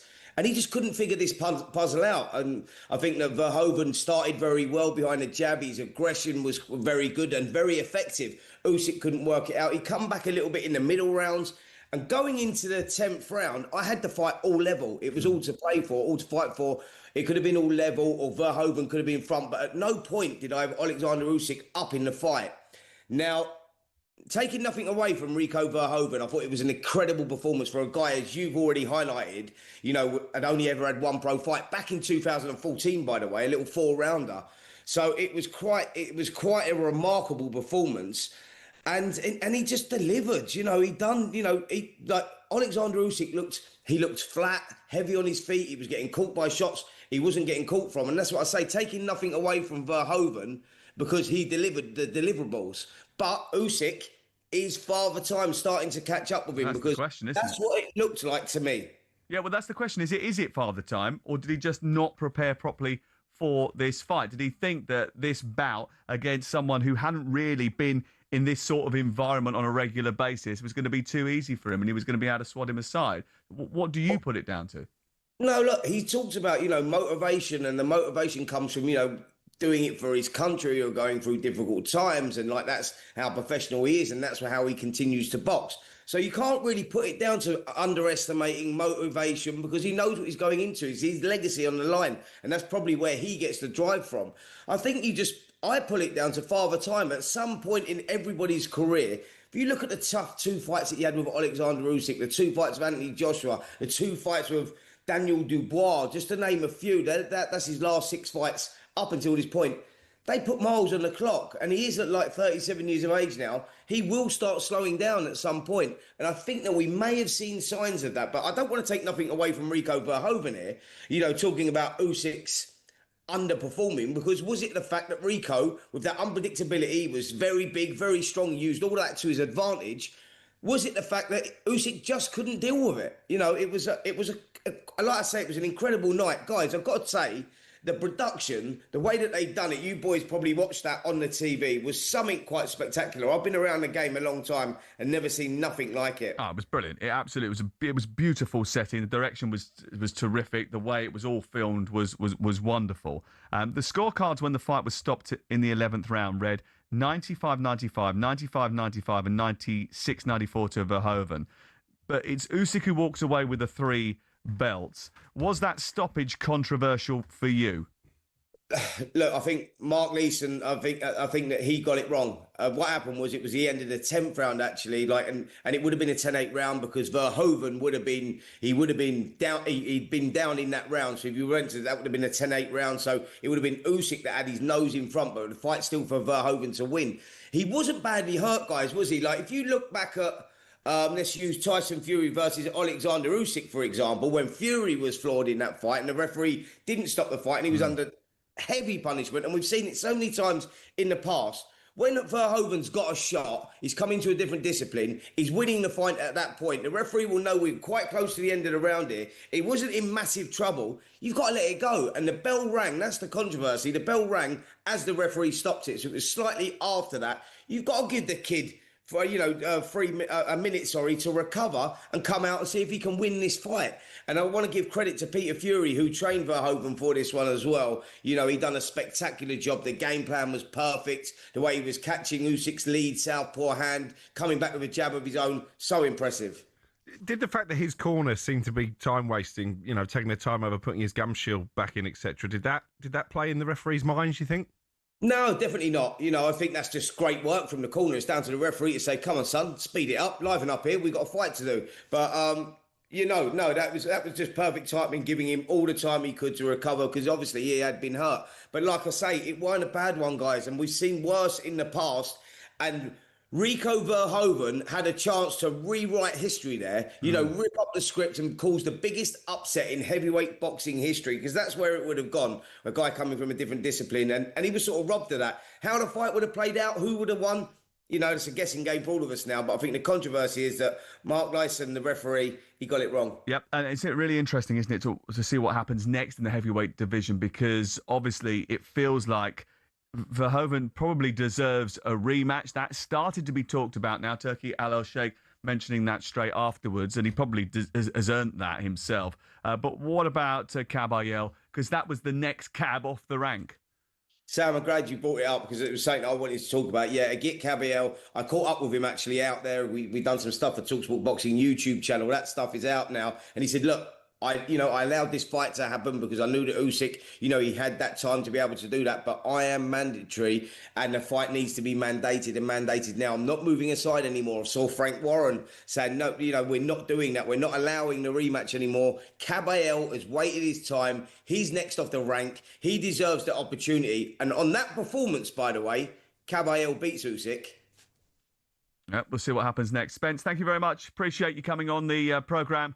And cheers, guys. Putting some light on that. That's Spencer Oliver, part of our Fight Night team.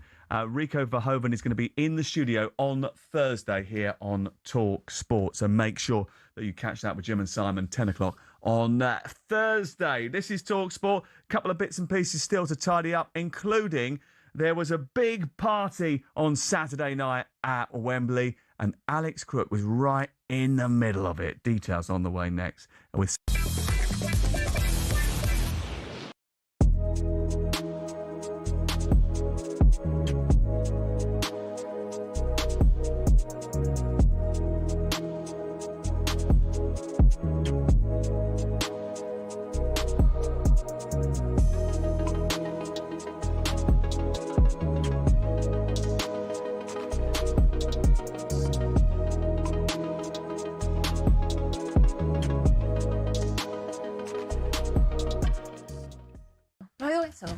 Someone deal with it!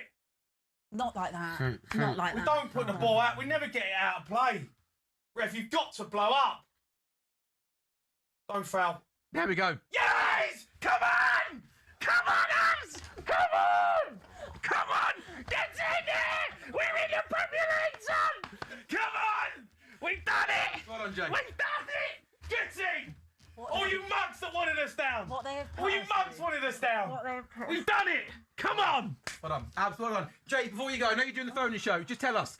I mean, relief, right? It looked like at one point, Jay, you weren't getting out of this. How much credit does Deserve? Because he's come in, and I can see how emotional you are. But this could have been a disaster, couldn't it? No, it could have been an absolute disaster. Tottenham can't be in the Championship, right? We cannot be in the Championship. It's been a disaster season.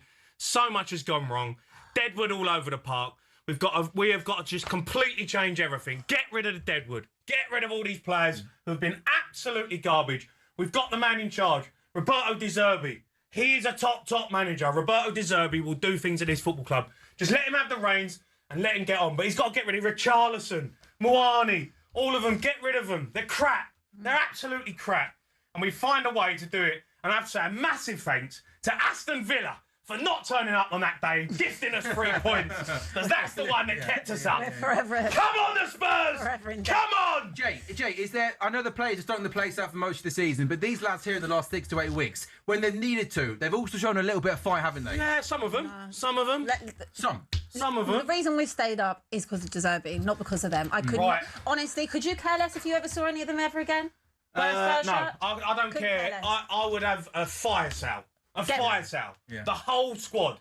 Anyone who wants out, gone. Get rid. Yeah. Don't want to see any of them. But again, Jay, this comes from upstairs now. Oh, he's got to go as well. Joanne Lange, get rid of him. The first thing they should do after a full-time whistle is sack him. Announce him. Sack him.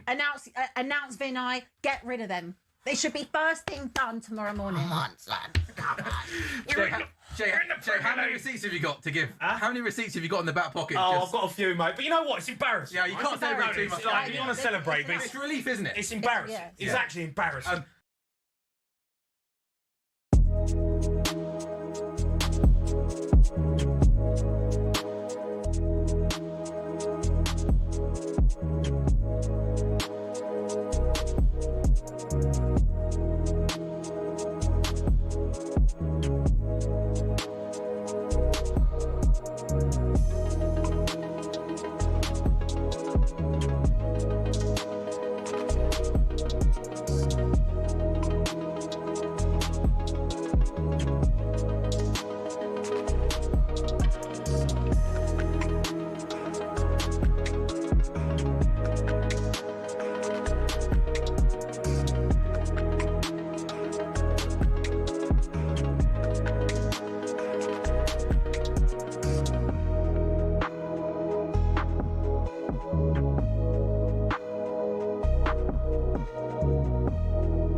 Is indeed talkSPORT, and by the way, David Beckham is at Wembley today, so he should be as well, because Salford are there and they take on Notts County in the League 2 playoff final. It's going to be an absolutely belting game, and it's live on talkSPORT too. Make sure you download the app. You can flick between the two stations if you want to follow talkSPORT 2's coverage of Salford against Notts County. It's on air very, very shortly, so 3 o'clock kickoff for that one. We were at the Championship playoff final on Saturday, weren't we? And melting pitch side. You were melting. I was in. Do you know what? There is only one place in. You know, we talk about being in the commentary box. There's only one place in the entire country where we actually have talkSPORT has a commentary box, and it's Wembley, and it's a proper box. It's like a greenhouse. So when it's hot, when it's cold, in the middle of March or the middle of November when you do an England game, it's beautiful to be in the box. When it's May and it is absolutely boiling, it is. Let's just say warm and fragrant, especially when you've got 7 blokes in there. Well, I was in there for the final. You were for the FA Cup final. It wasn't as hot, though. Quite as hot, no. Just this was stifling. Crookie melting, almost like the Wicked Witch of the West. Well, Dorothy throws water. I found him early in the day sitting in the seats in the shade under the concrete, didn't you? Because you couldn't deal with the heat anymore. And you're quite good in the heat. I am, yeah. It was extreme, and I was sat right behind the whole dugout during the game, and slowly but surely the shade sort of reached us on the halfway line. I had to keep moving seats to try and get a little bit more. But they managed the heat really well, though, Hull City. Well, whereas I was going to say he rehydrated really well later on that evening. Yeah, didn't they? Certainly did. Well, they managed the heat quite well, and I think managed the game quite well. Yeah. They weren't the better side in terms of dominating possession, but they had the moment. And of course, when you have a striker like Ollie McBurney at that level, who scored 19 goals now, he was always going to finish it. They're so accurate with it. But what did the data say? The data said exactly what would happen did happen, which is why I said at the end of the game, shadow of Spygate, we should have all seen it coming. Yeah. And I think actually you talk about Spygate, and I don't want to dwell on it too much because Hull City deserve all the accolades, but I think justice was probably done. The fact Middlesbrough have now been knocked out of the playoffs twice, effectively. It would have been harsh on Hull, having prepared for the best part of 2 weeks to face one opponent. They had 2 days to alter their preparation to face another. It would have been very unfortunate if they'd not gone up, and it could have been legally quite difficult for the EFL. So I think everybody was quite pleased with the outcome, unless you're, of course, Steve Gibson and Middlesbrough. I think when you think about the job that Sergei Yakirovich has done, come into Hull, hadn't experienced English football before, and I thought that he was really classy leading up to the game. The way that he was asked the questions and the way he was saying, look, it is what it is. We've only got 2 days to prepare, but you know what? We've got no excuses. I mean, I think the club probably would have, if they'd have lost, maybe done something legally, but he... There's no probably about it. He told Alex Crook on the touchline, Atu Nigley Carly, if we don't go up, I'll be going to the High Court. But for him, he was trying to send a message to his players that it's no excuse. Let's get the job done, and they did. Yep, and it was a brilliant party afterwards, wasn't it, Alex Crook? Because you were part of the scenes. I went off rather professionally after the game and didn't get involved, but you were straight up those stairs. In fact, he rang me and said to me, "I don't want to be the first one at this party, so I'm thinking about going for a beer on my own first of all." But and then do you know what happened to that? Go on, explain what happened. Yeah, what happened there? You first of all bumped into some sort of philanthropic Hull supporter, didn't you? Yeah, Tomo. What a lovely fella. Been watching Hull for a lot of years, and he was enjoying the celebrations. We met in the lift, actually, and I said to him, "Well, I'm going to go up to the Sky Bar. I don't want to go to the party just yet." And we had a couple of glasses of champagne, a few beers as well. We did. We bonded over the champagne. You look like you're bonding there, by the way. If you're watching on YouTube, Facebook, or any of our connected TV apps, you can see Crook right in the middle of the party. Yeah, is that you with a baseball cap on? Well, look at the players up on stage. That was a bit of Sweet Caroline. You can see Matt Crooks there, who particularly enjoyed himself. What a story! 10 years ago, he was playing for Accrington Stanley, played for Middlesbrough, lives in Middlesbrough, and obviously has played a big part in knocking them out the playoffs and getting Hull up. I also just think for the Hull City fans, I mean, what an up and down. Decade ago, or the last decade, they've been in the Premier League, they've been in League One. They just about survived last season on the last day, and a transfer embargo as well. So, my goodness me, they've seen it both in a positive and negative way. So well done to them, and not surprised they are celebrating. I thought one of the most touching stories was Louis Coyle, the captain of the club, 30 years of age, first time that he's been at Wembley with his hometown team. His dad was a big part of bringing him and his brothers up and taking them into the sporting world. One of his brothers is a PGA golf coach. Another of his brothers is a boxer. Another of his brothers is on the books, actually, Rocco, at Hull City. Their dad passed away a couple of years ago, and I was fortunate enough to be in the commentary box right by the window at the side, and the steps that you go up, the 107 steps you take to lift the trophy, are right next to where we are. And there's a little bit of a holding zone next to our window.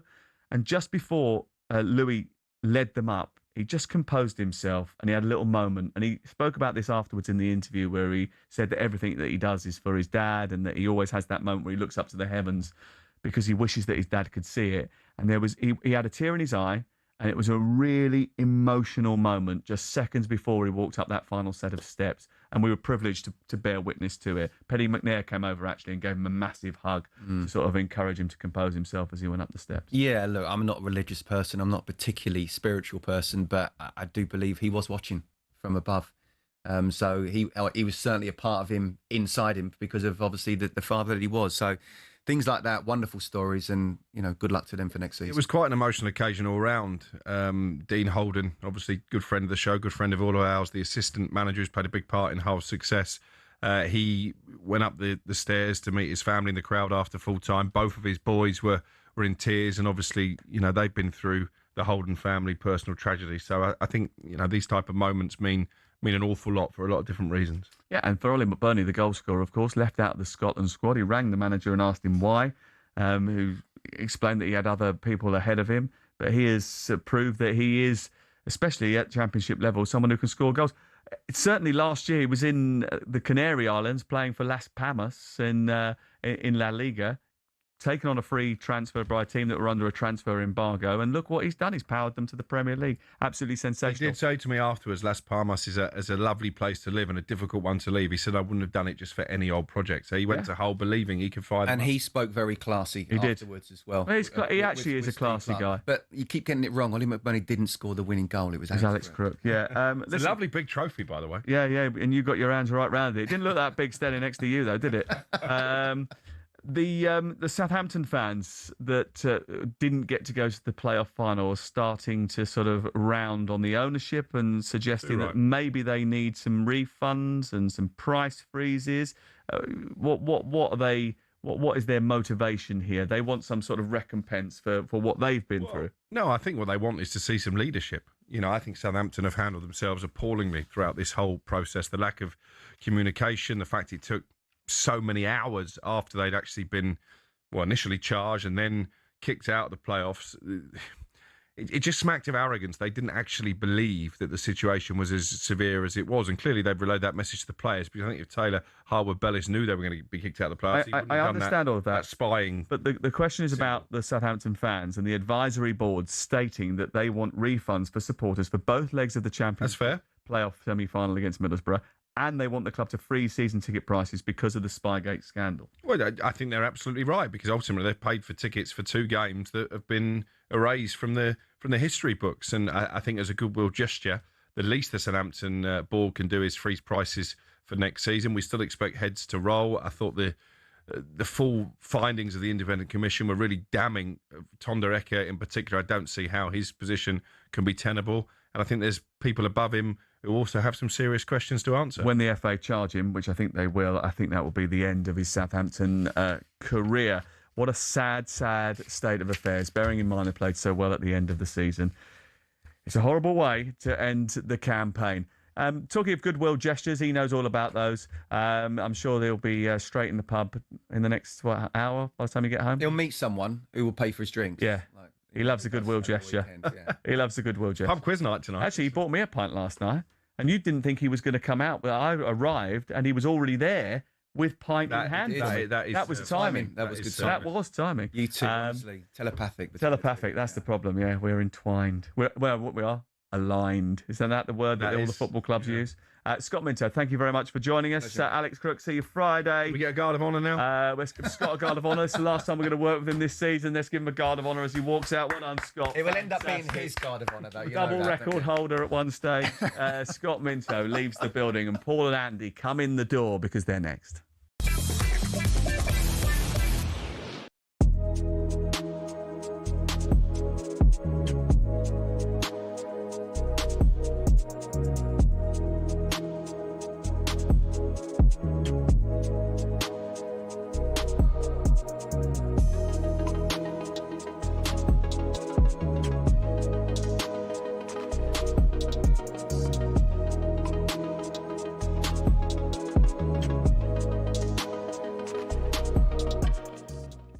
Let's get back to some calls. Go to Darren. He's a Spurs fan. Right, Daz? Right, Daz. Hi. How are you, Daz? Relieved. I'm not celebrating like some of the fans that have come on from Spurs. I think they're ridiculous.